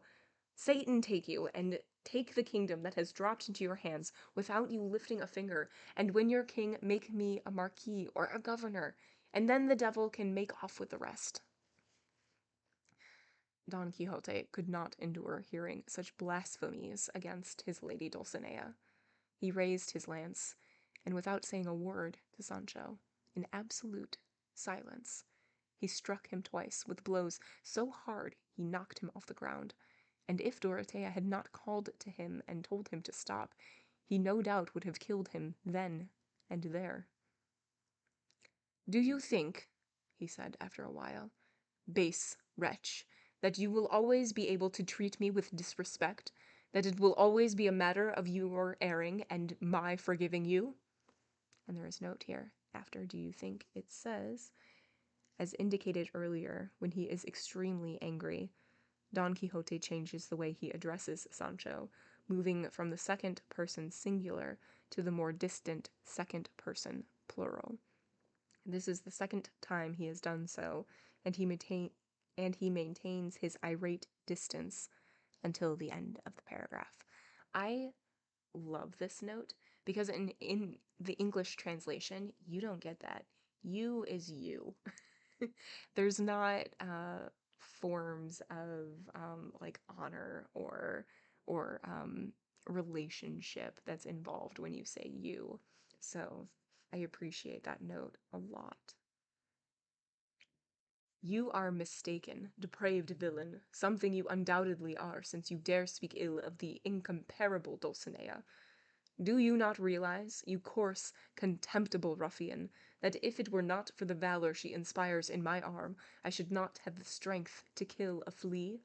Tell me, insidious viper's tongue, who do you think has won the kingdom and cut off the head of this giant and made you a marquis, all of which I consider already accomplished, concluded, and finished, if not the valor of Dulcinea, wielding my arm as the instrument of her great deeds? In me she does combat, and in me she conquers, and I live and breathe in her, and have life and being. Oh, foul son! What an ingrate you are! For you see yourself raised from the dust of the earth to be titled lord, and you respond to this great benefit by speaking ill of the one who performed it for you." Sancho was not so badly beaten that he did not hear everything his master said to him, and after getting to his feet in some haste, he went to stand behind Dorotea's palfrey, and from there he said to his master, "Tell me, señor, if your grace is determined not to marry this great princess, it's clear the kingdom won't be yours, and if it isn't, what favors can you do for me? That's what I'm complaining about. Your grace should marry this queen for now, when we have her here like a gift from heaven, and afterwards you can go back to my lady Dulcinea. There must have been kings in the world who lived with their mistresses. As for beauty, I won't get involved in that. If truth be told, they both seem fine to me, though I've never seen the lady Dulcinea." "What do you mean you have not seen her, you blasphemous traitor?" said Don Quixote. "Have you not just brought me a message from her?" I'm gonna wait and see if Cervantes comes in and clears that little up. "I mean, I didn't look at her so carefully," said Sancho, "that I could notice her beauty in particular and her good features point by point, but on the whole, she seemed fine to me." "Now I forgive you," said Don Quixote, "but you must pardon the anger I have shown you, for first impulses are not in the hands of man." Okay, it looks like Cervantes is not going to come in. Okay, so he did not actually see Lady Dulcinea. He was on his way to deliver a message to her and also to go get donkeys from their village, but on the way, that's when he ran into the barber and the priest. And so he never actually made it back.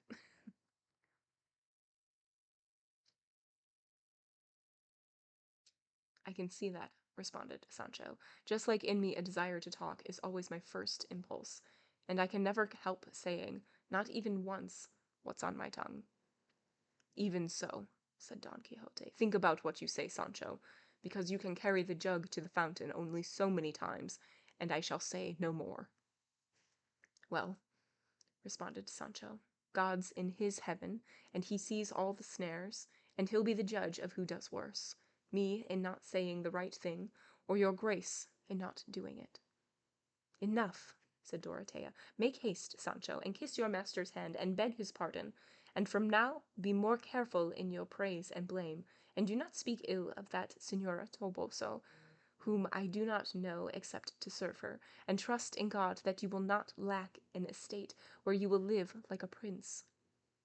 Sancho, with his eyes on the ground, went to ask for his master's hand, and his master gave it to him with a serene bearing, and after Sancho had kissed his hand, Don Quixote gave him his blessing, and told him to walk ahead a little, because he had to speak to him, and ask him things that were very important.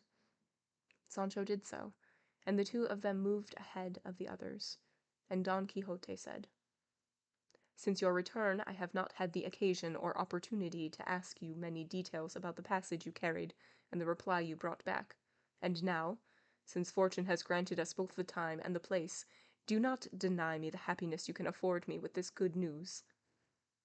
"Your grace can ask whatever you want," responded Sancho, "and I'll finish off each question as easily as it begun. But, señor, I beg your grace not to be so vengeful from now on." "Why do you say that, Sancho?" said Don Quixote. "I say it," he responded, "because the blows you gave me just now were more because of the dispute the devil started between us the other night than because of what I said against my lady Dulcinea. I love and worship her like a relic, even if she isn't one, just because she belongs to your grace." "As you value your life, Sancho, do not speak of this again," said Don Quixote, "for it brings me grief. I forgave you then, and you know what they say, a new sin demands a new penance." And there is a note. At this point, in the second edition, Pasamonte reappears, riding Sancho's donkey. Sancho begins to shout at him, calling him a thief, and Pasamonte runs away, leaving the donkey behind. Sancho is overjoyed, especially when Don Quixote says that this does not nullify the transfer of 3 donkeys he had promised him earlier.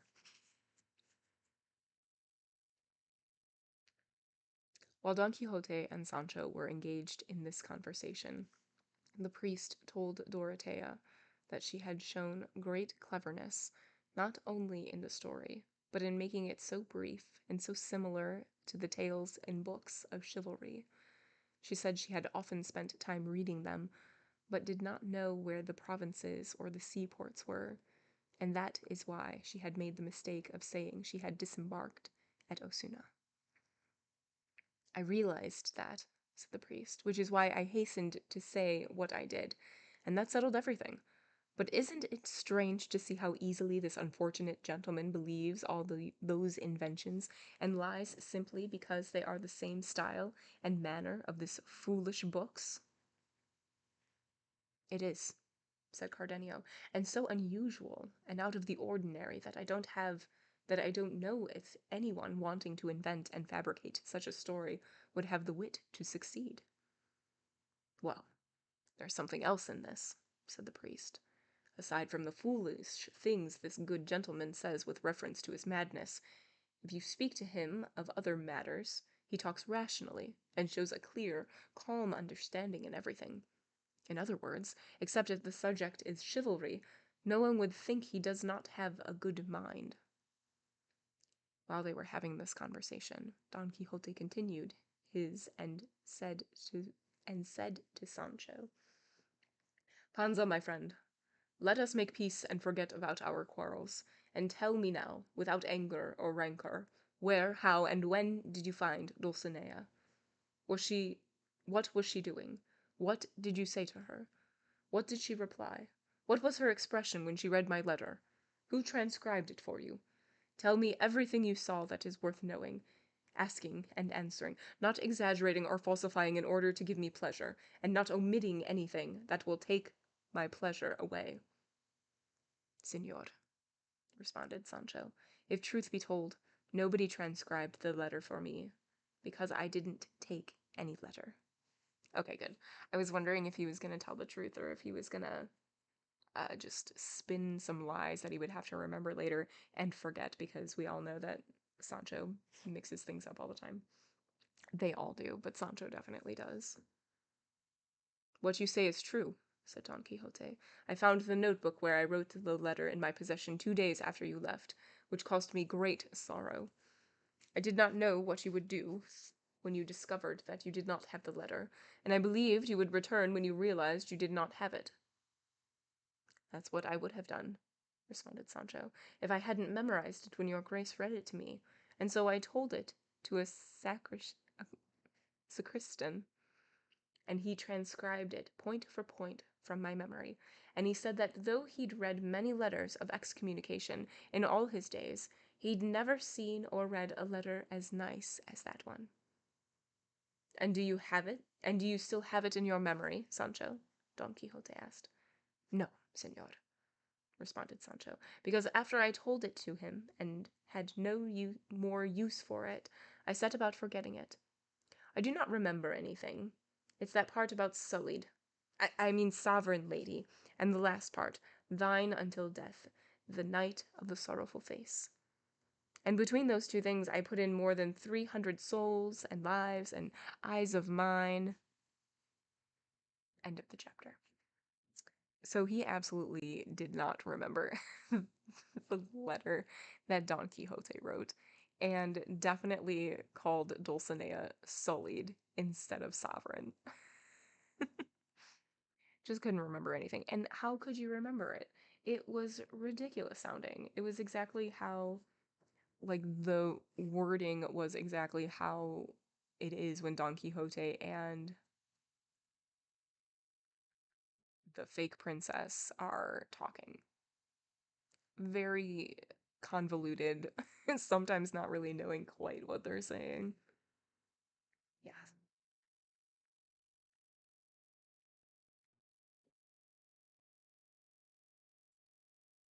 Okay. Chapter 31. I am curious to see where this is gonna go. Oh, thank you so much. it it helps me as well afterwards to remember what happened in the chapter and to sort of like process it that way. So I'm glad I'm glad that you also enjoy it.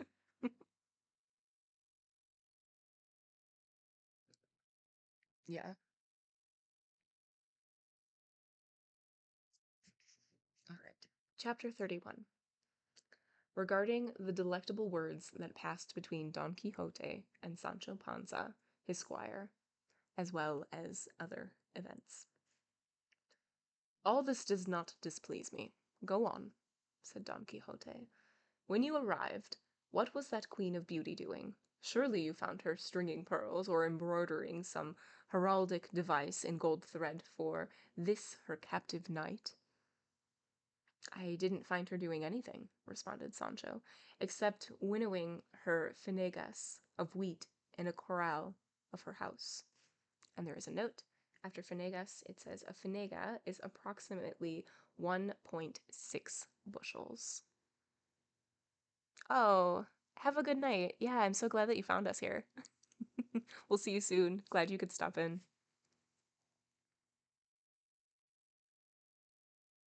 Well, you may be sure, said Don Quixote, that, touched by her hands, the grains of wheat were pearls.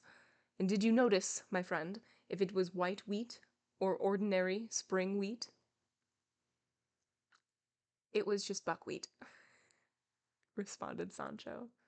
Well, I assure you, said Don Quixote, that winnowed by her hands it undoubtedly made the finest white bread. But go on. When you gave her my letter, did she kiss it? Did she place it on her head? Did she engage in some ceremony worthy of her letter? What did she do? There's a note. Did she place it on her head? A sign of respect. The recipient of a letter from a person of high station touched it to his or her head before opening it. That's interesting. I didn't know that. I've seen people like hold letters up to their head like in like movies and stuff, but I always thought that they were trying to like I never took it as like a sign of respect. I always took it as a guess to see like, ooh, what's this letter gonna be? What's it gonna say? This letter can also be a hat.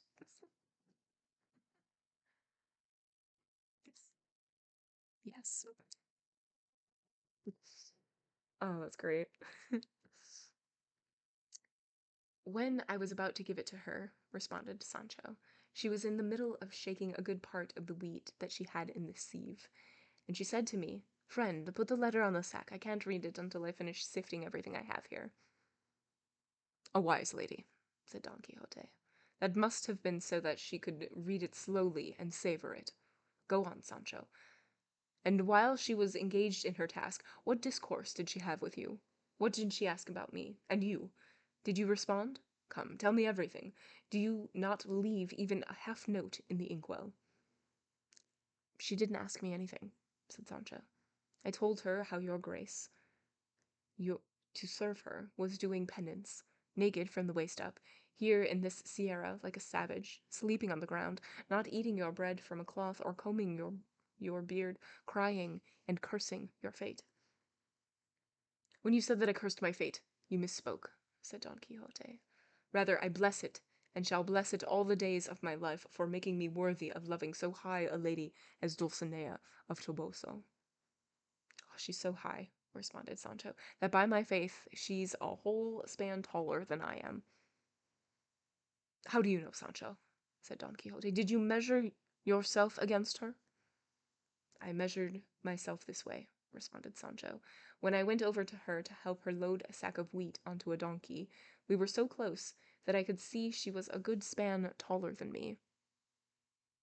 She's so high. I was thinking the exact same thing, Wadsworth. The exact same thing. We are just like on the same wavelength today. Well, it is true, replied Don Quixote, that her great height is accompanied and adorned by 1,000,000,000 graces of the soul. But there is one thing you will not deny, Sancho. When you approached her, did you not smell the perfume of Sheba?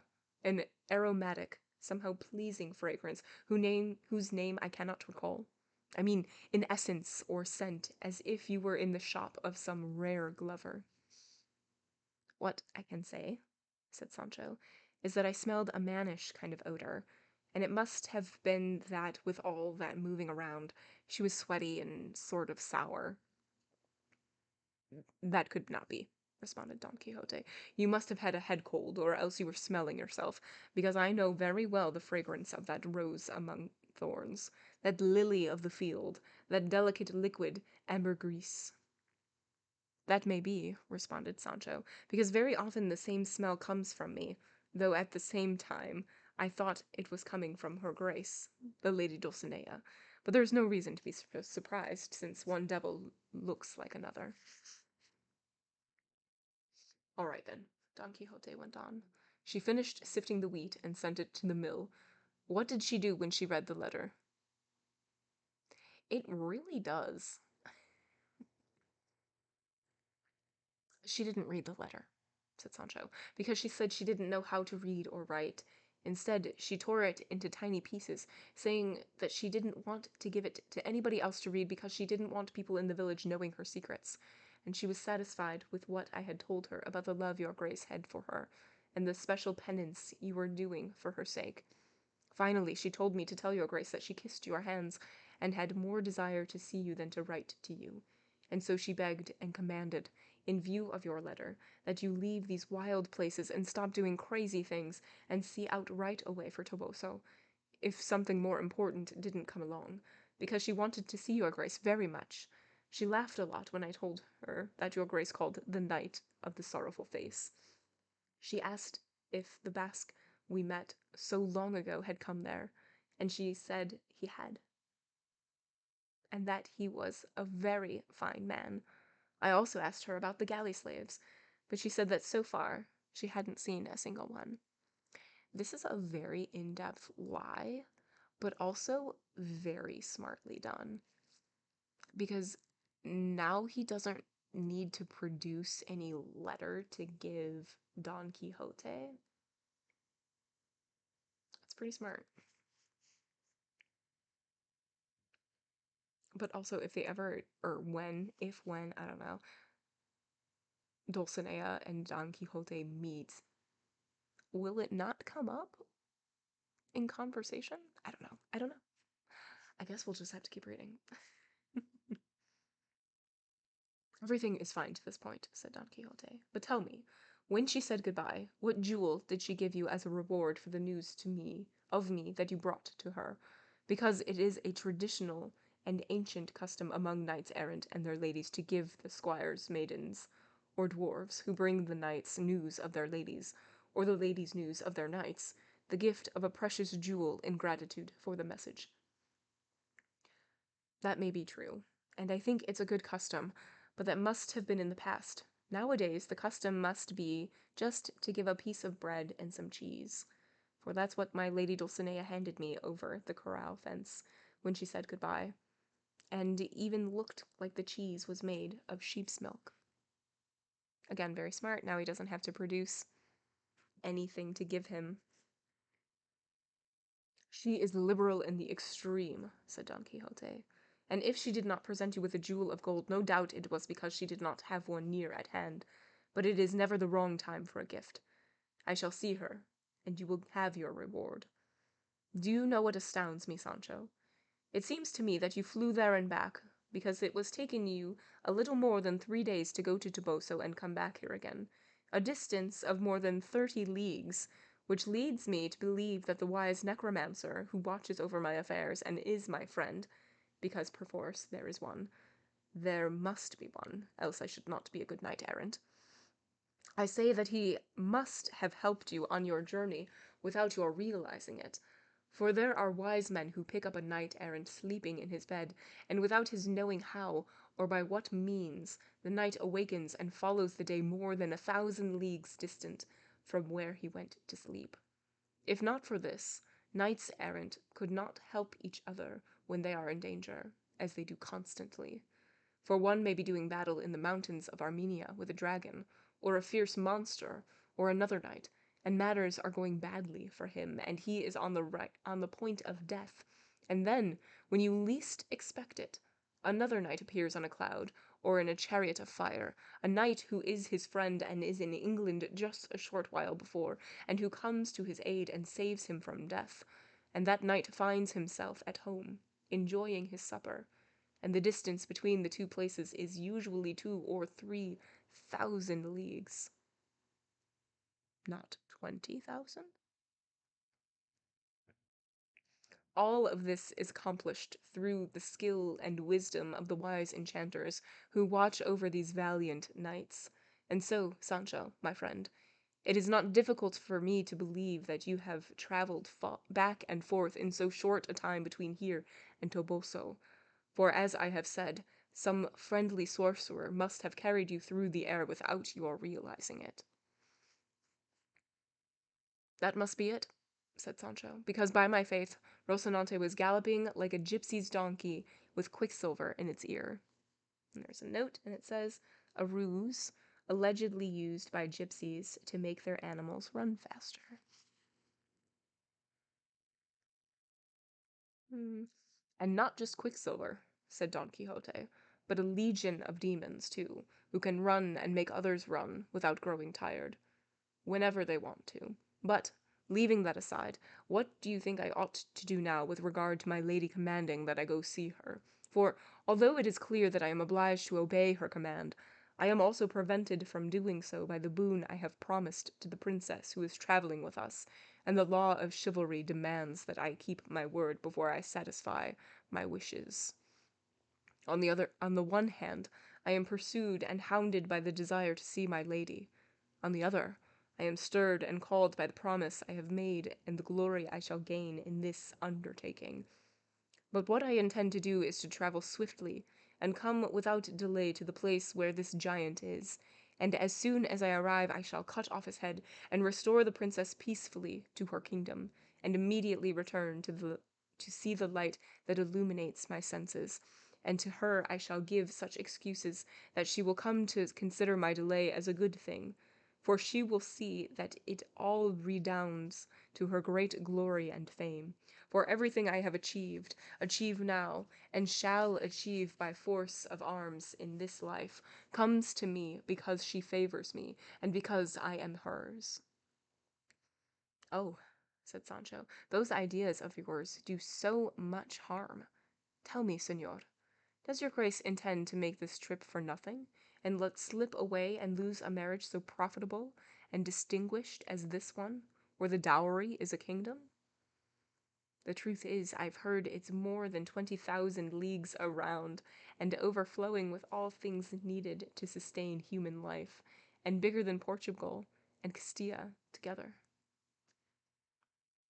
Every time they mentioned leagues, I was always thinking Jules Verne's 20,000 Leagues Under the Sea every single time, and I'm so excited that it literally says 20,000 leagues.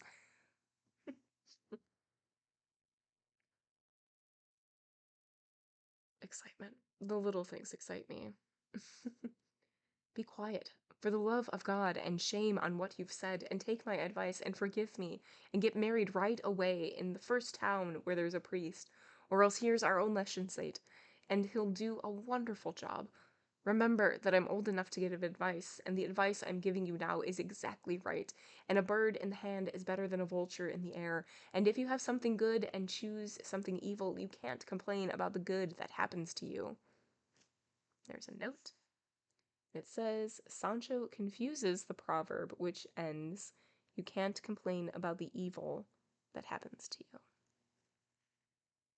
Oh, instead of saying you can't complain, he says you can't complain about the good.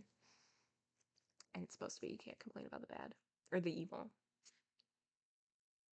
Look, Sancho, responded Don Quixote, if your advice to marry is because I shall become king when I kill the giant and can easily grant you favors and give you what I have promised, you should know that without marrying I shall be able to satisfy your desire, because I shall request as my reward, before I go into battle, that when I emerge victorious, even though I do not marry, I shall be given part of the kingdom, and then may give it to whomever I wish. And when they have given it to me, to whom shall I give it to, but to you?" "That's clear enough," responded Sancho.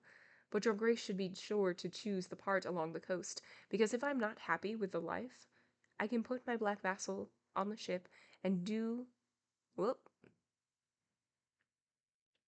do things I said I would do." Sorry. That was in reference to the paragraph that I did not read earlier and just sort of paraphrased. I did not catch that fast enough, and I apologize. "Your grace shouldn't take the time to see my lady Dulcinea now. You ought to go and kill the giant, and let's finish up this business, because, by God, it seems to me there's a lot of honor and profit in it." "I say to you, Sancho," said Don Quixote, "that you are correct, and I shall take your advice with regard to going with the princess before I see Dulcinea. I warn you not to say anything to anyone, not even those who are with us, regarding what we have discussed and deliberated upon, for since Dulcinea is so modest and does not wish her thoughts to be known, it would not be right for me, or anyone speaking for me, to reveal them." "Well, if that's true," said Sancho, "why does your grace make all those vanquished by your arm present themselves before my lady Dulcinea, when that's as sure as your signature that you love and serve her? And since they have to fall to their knees in her presence and say that they've been sent to your grace to be her servant, how can her thoughts or yours be hidden?" "Oh, how foolish and simple you are," said Don Quixote. "Do you not see, Sancho, that all of this redounds to her greater glory? Because you should know that in your style of chivalry it is a great honor for a lady to have many knights-errant who serve her, and whose thoughts go no further than to serve her simply because she is who she is, not hoping for any other reward for their many and virtuous desires, but that she will be willing to accept them as her knights." "That's the way," said Sancho. "I've heard it said in sermons, we should love our Lord for himself alone, not because we hope for glory, or are afraid of punishment, but I'd rather love and serve him for what he can do." "Devil take you for a peasant," said Don Quixote. "What intelligent things you say sometimes. One would think you had studied." "By my faith, I don't know how to read," responded Sancho. At this point, Master Nicholas, there's an accent, called to them to wait because the others wanted to stop and drink at the small spring. Don Quixote stopped, much to Sancho's delight. He was tired of telling so many lies, and feared that his master would catch him in one, for although he knew that Dulcinea was a peasant from Toboso, he had never seen her in his life. Cardenio, in the meantime, had put on the clothes worn by Dorothea when they found her, and although they were not very good, they were much better than the ones he discarded. They dismounted beside the spring, and with the food the priest had acquired at the inn, they managed to satisfy, to some extent, the great hunger they all felt. As they were eating, a boy traveling along the road happened to pass by, and he began to look very carefully at the people around the spring, and then he ran to Don Quixote, threw his arms around his legs, and burst into tears, saying, "Oh, señor, doesn't your face know me? Look closely. I'm Andres, the boy your grace freed from the oak tree when I was tied." We'll see if Cervantes gives a reminder. I remember Andres, but it was a long time ago. So we shall see. I'm gonna hold off. Don Quixote recognized him, and grasping him by the hand, he turned to his companions and said, "So that your graces may see how important it is that there be knights errant in the world to right the wrongs and offences committed by the insolent and evil men who live it, your grace should know that some days ago, as I was passing through a wood, I heard shouts and very pitiful cries that seemed to come from a person in distress and in need. Moved by my obligation, I immediately went to the place from where the heart-rending cries seemed to come, and there I found this boy, tied to an oak. And now you see him before you, which pleases my soul, because he will be a witness who will not allow me to lie. I say that he was tied to the oak, naked from the waist up, and a peasant, who learned later was his master, was beating him with the reins of his mare. As soon as I saw this, I asked the reason for so savage a thrashing. The villain replied that he was beating him because he was his servant, and that certain of his careless acts were more a question of thievery than simple-mindedness, to which the child said, "Signor, he's only beating me because I asked for my wages." Master answered with all kinds of arguments and excuses which I heard, but did not believe. In short, I obliged the peasant to untie him, and made him swear that he would take him back with him and pay him 1 real after another, even after when he owed. Is this not true, Andres, my son?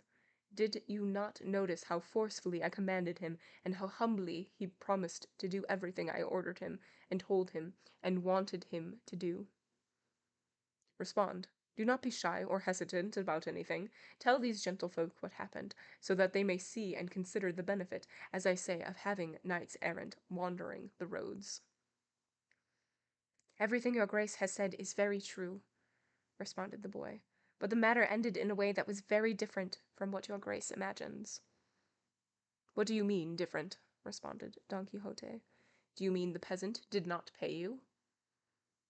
He not only didn't pay me, responded the boy, but as soon as your grace crossed the wood and we were alone, he tied me to the same oak tree and again, and gave me so many more lashes that I was flayed like Saint Bartholomew. And with each lash he mocked you, and made a joke about how he had fooled your grace, and if I hadn't been feeling so much pain, I'd have laughed at what he said. But the fact is he raised so many welts that until now I've been in a hospital because of the harm that wicked peasant did to me. Your grace is to blame for everything, because if you had continued on your way and not come when nobody was calling you, or mixed into other people's business, my master would have been satisfied, and with giving me 1 or 2 dozen lashes, and then he would have let me go, and paid me what he owed me. But your grace dishonored him for no reason, and called him so many names that he lost his temper, and since he couldn't take his revenge on your grace, when we were alone, he vented his anger on me, so that it seems to me I won't be the same man again for the rest of my life. The mistake, said Don Quixote, was in my leaving, for I should not have gone until you were paid. I ought to have known, from long experience, that no peasant keeps his word if he sees that it is not to his advantage to do so. But remember, Andres, I swore that if he did not pay you, I would go in search of him, and find him, even if he hid in the belly of the whale. That's true, said Andres, but it didn't do any good. Now you will tell me if it does, said Don Quixote. And having said this, he stood up very quickly, and ordered Sancho to put the bridle on Rocinante, who was grazing while they ate. Dorothea asked what he intended to do. He responded that he wanted to find the peasant, and punish him for behaving so badly, and oblige him to pay Andres down to the last maravedi,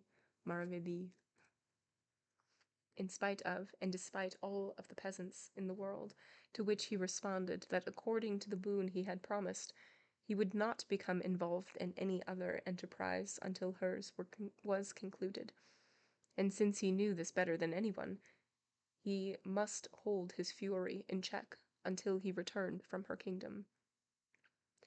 That is true, responded Don Quixote, and it is necessary for Andres to be patient until my return, as you, Señora, have said. To him I vow and promise again that I shall not rest until I see him avenged and paid. I don't believe those vows, said Andres. I'd rather have enough to get to Sevilla than all the revenge in the world. If you can spare it, give me some food to take with me, and God bless your grace and all the other knights-errant, and I hope they're errant enough to find a punishment as good as the one I got. Sancho took a piece of bread and some cheese from his bag, and handing them to the boy, he said, "Take this, brother Andres, for all of us have a part in your misfortune." "What part do you have?" said Andres. "This part, the cheese and bread I'm giving you," responded Sancho. "For God only knows if I'll need it or not, because I'm telling you, my friend, the squires of knights-errant are subject to a good deal of hunger and misfortune, and even other things that are felt more easily than said." Andres took the bread and cheese, and seeing that no one gave him anything else, he lowered his head and, as they say, seized the road with both hands. It is certainly true that when he left, he said to Don Quixote, "For the love of God, Señor Knight-errant, if you ever run into me again, even if you see them chopping me to pieces, don't help me, and don't come to my aid, but leave me alone with my misfortune, no matter how bad it is. It won't be worse than what will happen to me when I'm helped by your grace, and may God curse you and all the knights-errant ever born in this world." Don Quixote was about to get up to punish him, but Andres began running so quickly that no one even attempted to follow him. Don Quixote was mortified by Andres' story, and it was necessary for the others to be very careful not to laugh, so as not to mortify him completely. Interesting. I didn't think we would ever see Andres. We met Andres very, very early on, and I mean, you just heard the tale. He was tied to a tree, and his master um was like beating him up and saying these lies, and the boy was like, "Well, I didn't get paid," and this was super early on. And yeah, I didn't think we were ever gonna see him. I thought it was just gonna be like a little tale and then never to be seen of. But here we are. Mhm. I do wonder, because that seems to happen a lot, where stories are very cyclical, or they come back when you least expect it. So I am wondering what else is going to come back. Like I mean, I guess in one of the deleted, or not one of the deleted, but in one of the editions, Sancho got his donkey back from the one of the freed slaves.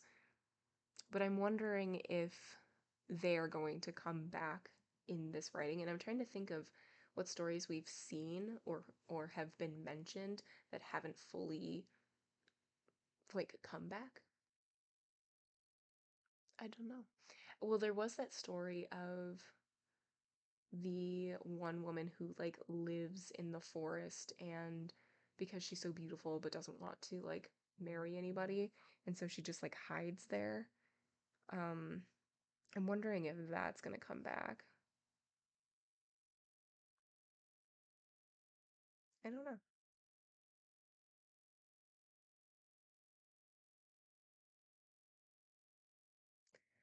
I guess we'll have to find out.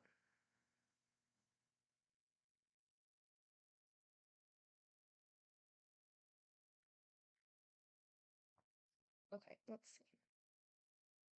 How we doing? How we doing? 20 minutes. Okay, let's see how many pages there are here. One, two, 6, 7. Well, we can do 7 pages. I was wondering if it was just going to be like one of those really long chapters, because that's the downside of not reading digitally, is that it doesn't tell you how long it's going to take. But it's always a gamble, you know? Always, it seems like. And I just never know like how, if I'm gonna have commentary and stuff like that.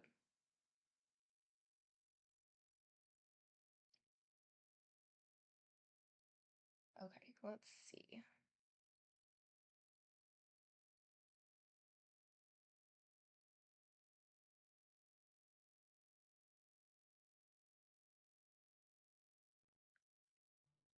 Chapter 32, which recounts what occurred in the inn to the companions of Don Quixote.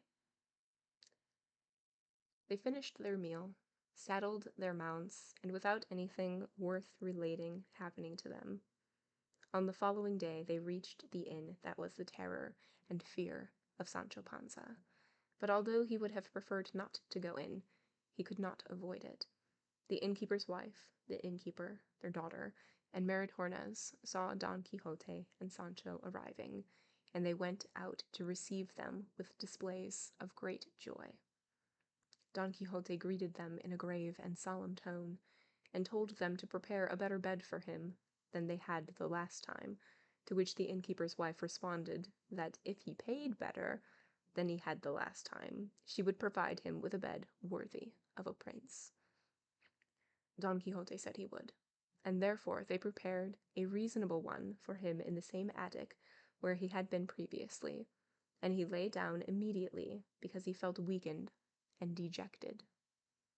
No sooner had he closed the door than the innkeeper's wife rushed at the barber, seized him by the beard, and said, "Upon my soul, you can't go on using my oxtail for a beard, and you have to give the tail back to me. It's a shame to see that thing of my husband's on the floor. I mean the comb that I always hung on my nice tail." The barber refused to give it to her, no matter how hard she pulled, until the licentiate told him to return it, for it was no longer necessary to use the disguise. He could show and reveal himself as he was, and tell Don Quixote that when the thieving galley slaves robbed him, he had fled to this inn. If the knights should ask about the princess's squire, they would say she had sent him ahead to inform the people of her kingdom that she was on her way, and was bringing their liberator with her.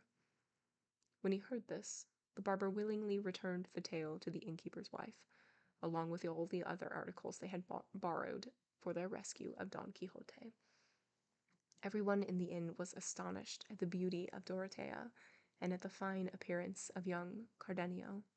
The priest had them prepare whatever food was available at the inn, and the innkeeper, hoping for better payment, quickly prepared a reasonable meal.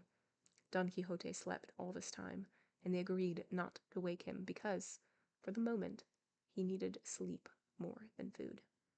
So the last time they were at the inn, Don Quixote did not pay them at all, because there is no mention in any of the chivalry books about knights-errant paying for anything or even carrying money around. During the meal, in the presence of the innkeeper, his wife, their daughter, Maritornes, and the other travelers, they spoke of the strange madness of Don Quixote and the manner in which they had found him. The innkeeper's wife recounted what had happened with him and the mule driver, and after looking around for Sancho and not seeing him, she told them about his tossing in the blanket, which caused them no small amusement. When the priest said that the books of chivalry that Don Quixote read had made... Let's start that sentence over. When the priest said that the books of chivalry that Don Quixote read had made him lose his wits, the innkeeper said, "I don't know how that can be. The truth is, to my mind, there's no better reading in the world. I have 2 or 3 of them, along with some other papers, and they really have put life into me, and not only me, but other people too, because during the harvest, many of the harvesters gather here during their time off, and there's always a few who know how to read, and one of them takes down one of the other books, and more than 30 of us sit around him and listen to him read with so much pleasure that it saves us 1,000 gray hairs. At least, as far as I'm concerned, I can tell you that when I hear about those furious, terrible blows struck by the knight, it makes me want to do the same, and I'd be happy to keep hearing about them for days and nights on end." "The same goes for me," said the innkeeper's wife, "because I never have any place in my house except when you are listening to somebody read. You get so caught up that you forget about arguing with me." "Oh, that's true," said Maritornes, "and by my faith, I really like to hear those things too. They're really pretty. especially when they tell about a lady under some orange trees in the arms of her knight, and a dueña, their and a dueña's their lookout, and she's dying of envy and scared to death. I think all that's as sweet as honey. And you, young lady, what do you think of them? Asked the priest, speaking to the innkeeper's daughter.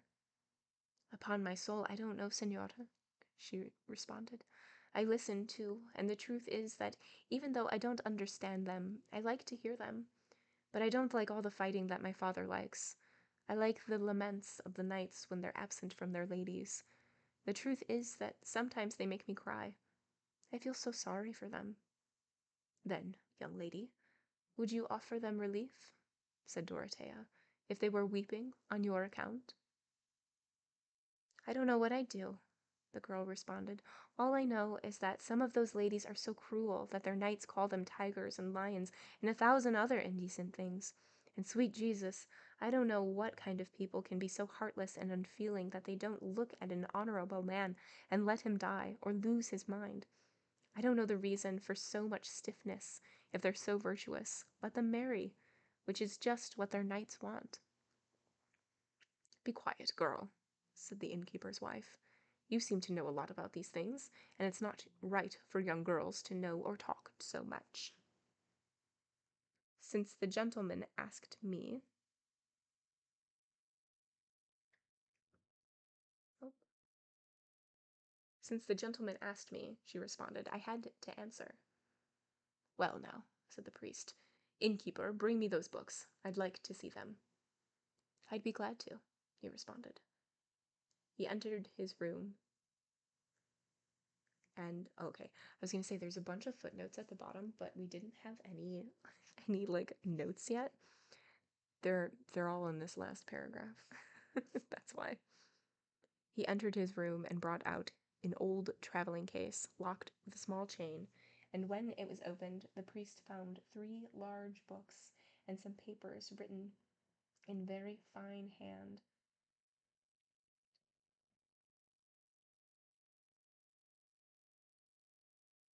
In a very fine hand. Sorry.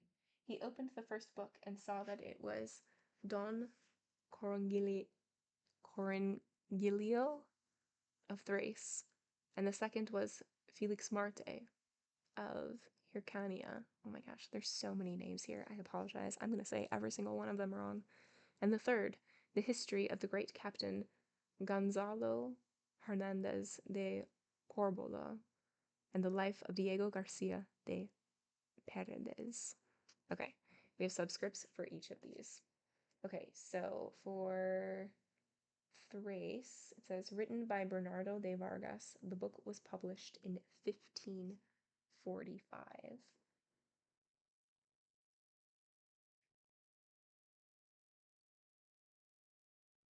The second one is Felix Marte, and it says, this novel was mentioned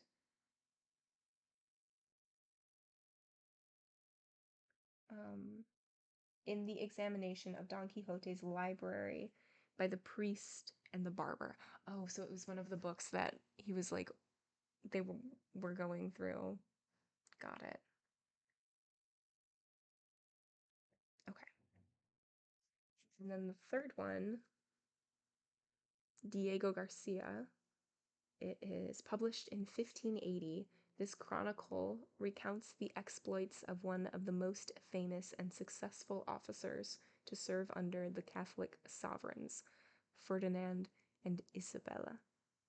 Gonzalo Hernandez de Cordoba, 1453 to 1515, was called the Great Captain. His aide, Diego Garcia de Paredes, was renowned for his enormous strength. As soon as the priest said the first 2 titles, he turned to the barber and said, our friend's housekeeper and his niece are the very people we need here now. We don't need them, responded the barber. I also know how to take them to the corral or the hearth, or where there's a good fire burning. Then your grace wants to burn my books, said the innkeeper. Only these 2, said the priest. Don Cirongilio and Felix Marte. Well, said the innkeeper, by any chance are my books heretical or phlegmatic? Is that why you want to burn them? Schismatic is what you mean, friend, said the barber, not phlegmatic. That's right, replied the innkeeper, but if you want to burn one, let it be the one about the great captain and that Diego Garcia. I'd rather let a child of mine be burned than either one of the others. Dear brother, said the priest, those two books are false and full of foolish and nonsense, but this one about the great captain is truthful history and tells the accomplishments of Gonzalo Hernandez de Cordoba, who, because of his many great feats, deserved to be called great captain by everyone. A famous and illustrious name deserved by him alone. Diego Garcia de Paredes was a distinguished nobleman, a native of the city of Trujillo in Extremadura, a very courageous soldier, and so strong that with one finger he could stop a mill wheel as it turned. Standing with a broadsword at the entrance to a bridge, he brought an immense army to a halt. Sammy, thank you so much for the follow. Welcome in. He brought an enormous army to a halt and would not permit them to cross. And he did other comparable things, and he recounts them and writes about them himself, with the modesty of a gentleman writing his own chronicle. But if another were to write about those feats freely and dispassionately, they would relegate all the deeds of Hector, Achilles, and Roland to oblivion. Tell those trifles to my old father, said the innkeeper. Look at what amazes you, stopping a mill wheel. By God, now your grace ought to read what Felix Marte did, when with one reverse stroke he split 5 giants down to the waist, like the dolls children make out of beans. Another time he attacked a huge, powerful army that had more than 1,600,000 soldiers, all of them armed from head to foot, and he routed them like herds of sheep. And what would you say of the good Don Cirongilio of Thrace, who was so valiant and brave, as you can see in the book where it tells you that once he was sailing down a river, a fiery serpent rose up from the water, and as soon as he saw it, he attacked it and straddled it right across its scaly shoulders, and with both hands he squeezed its throat so tight that the serpent, seeing that he was being strangled, could only dive down to the bottom of the river, taking with him the knight, who wouldn't let them go. And when they got down there, he found himself in palaces and gardens that were so pretty they were a marvel to see. And then the serpent turned into an old, old man who told him so many times it was really something to hear. Be quiet, senor, because if you heard this, you'd go mad with pleasure. I don't give 2 figs for the great captain or that Diego Garcia. When Dorothea heard this, she said very quietly to Cardenio, our host doesn't have far to go to be a second Don Quixote. I agree, responded Cardenio. According to what he says, he believes that everything these books say really happened just as written, and not even discalced friars could make him think otherwise. Listen, my dear brother, the priest said again. There never was a Felix Marte in this world, or a Don Cirongilio of Thrace, or any other knights like them that the books of chivalry tell about, because it is all fiction made up by idle minds, composed to create the effect you mentioned, to while away the time, just as your harvesters amuse themselves by reading them. Really, I swear to you, there never were knights like these in the world, and their great deeds and all the other nonsense never happened. Thaw that bone to another dog, responded the innkeeper. I love that saying. Thaw that bone to another dog, responded the innkeeper, as if I didn't know how to add 2 and 3 to where my shoes pinches. Your grace shouldn't try to treat me like a child, because, by God, I'm not an idiot. That's really something. Your grace wants me to think that everything these books say is foolishness and lies, when they've been printed with the permission of the gentlemen on the royal council, as if they were the kind of people who'd allow the printing of so many lies, and so many battles, and so many enchantments, it could drive you crazy. I have already told you, my friend, said the priest, that these books are intended to amuse our minds in moments of idleness, just as in well-ordered nations games such as chess and ball and billiards are permitted for the entertainment of those who do not have to, or should not, or cannot work. The printing of such books is also permitted, on the assumption, which is true, that no one will be so ignorant as to mistake any of these books for true history. If it were correct for me to do so now, and those present were to request it, I would have something to say about the characteristics that books of chivalry ought to have in order to be good books, and perhaps it would be advantageous and even pleasurable for some. But I hope the time will come when I may communicate this to someone who can remedy it. In the meantime, you should believe, Senor Innkeeper, that what I have told you, and take the books and decide on their truths or lies, and much good may they do. God willing, you won't follow in the footsteps of our guest, Don Quixote. I won't, responded the innkeeper, because I wouldn't be crazy enough to become a knight-errant. I see very well that these days are different from the old days, when they say those knights wandered through the world. Sancho had returned in the middle of this conversation, and was left very confused and bewildered when he heard that nowadays there were no more knights-errant, and that all the books of chivalry were foolish lies, and he resolved in his heart to wait and see the outcome of the journey his master was about to take. If it did not turn out as well as he hoped, he was determined to leave and go back to his wife and his children and his customary work.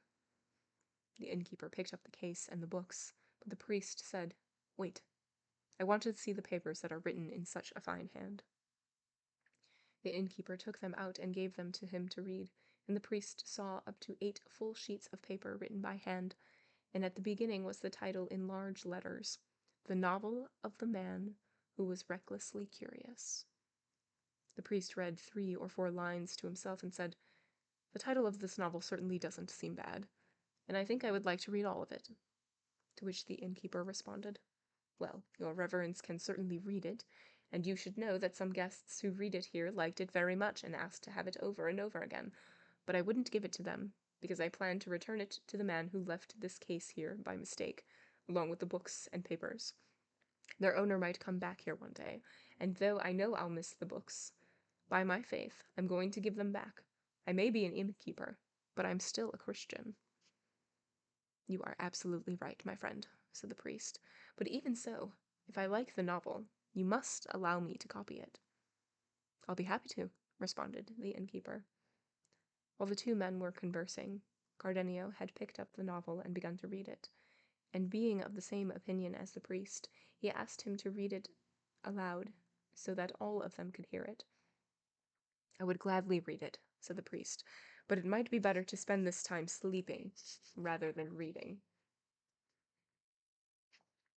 "It will be very restful for me," said Dorothea, to spend the time listening to a story, for my spirit is not yet calm enough to let me sleep at the customary time."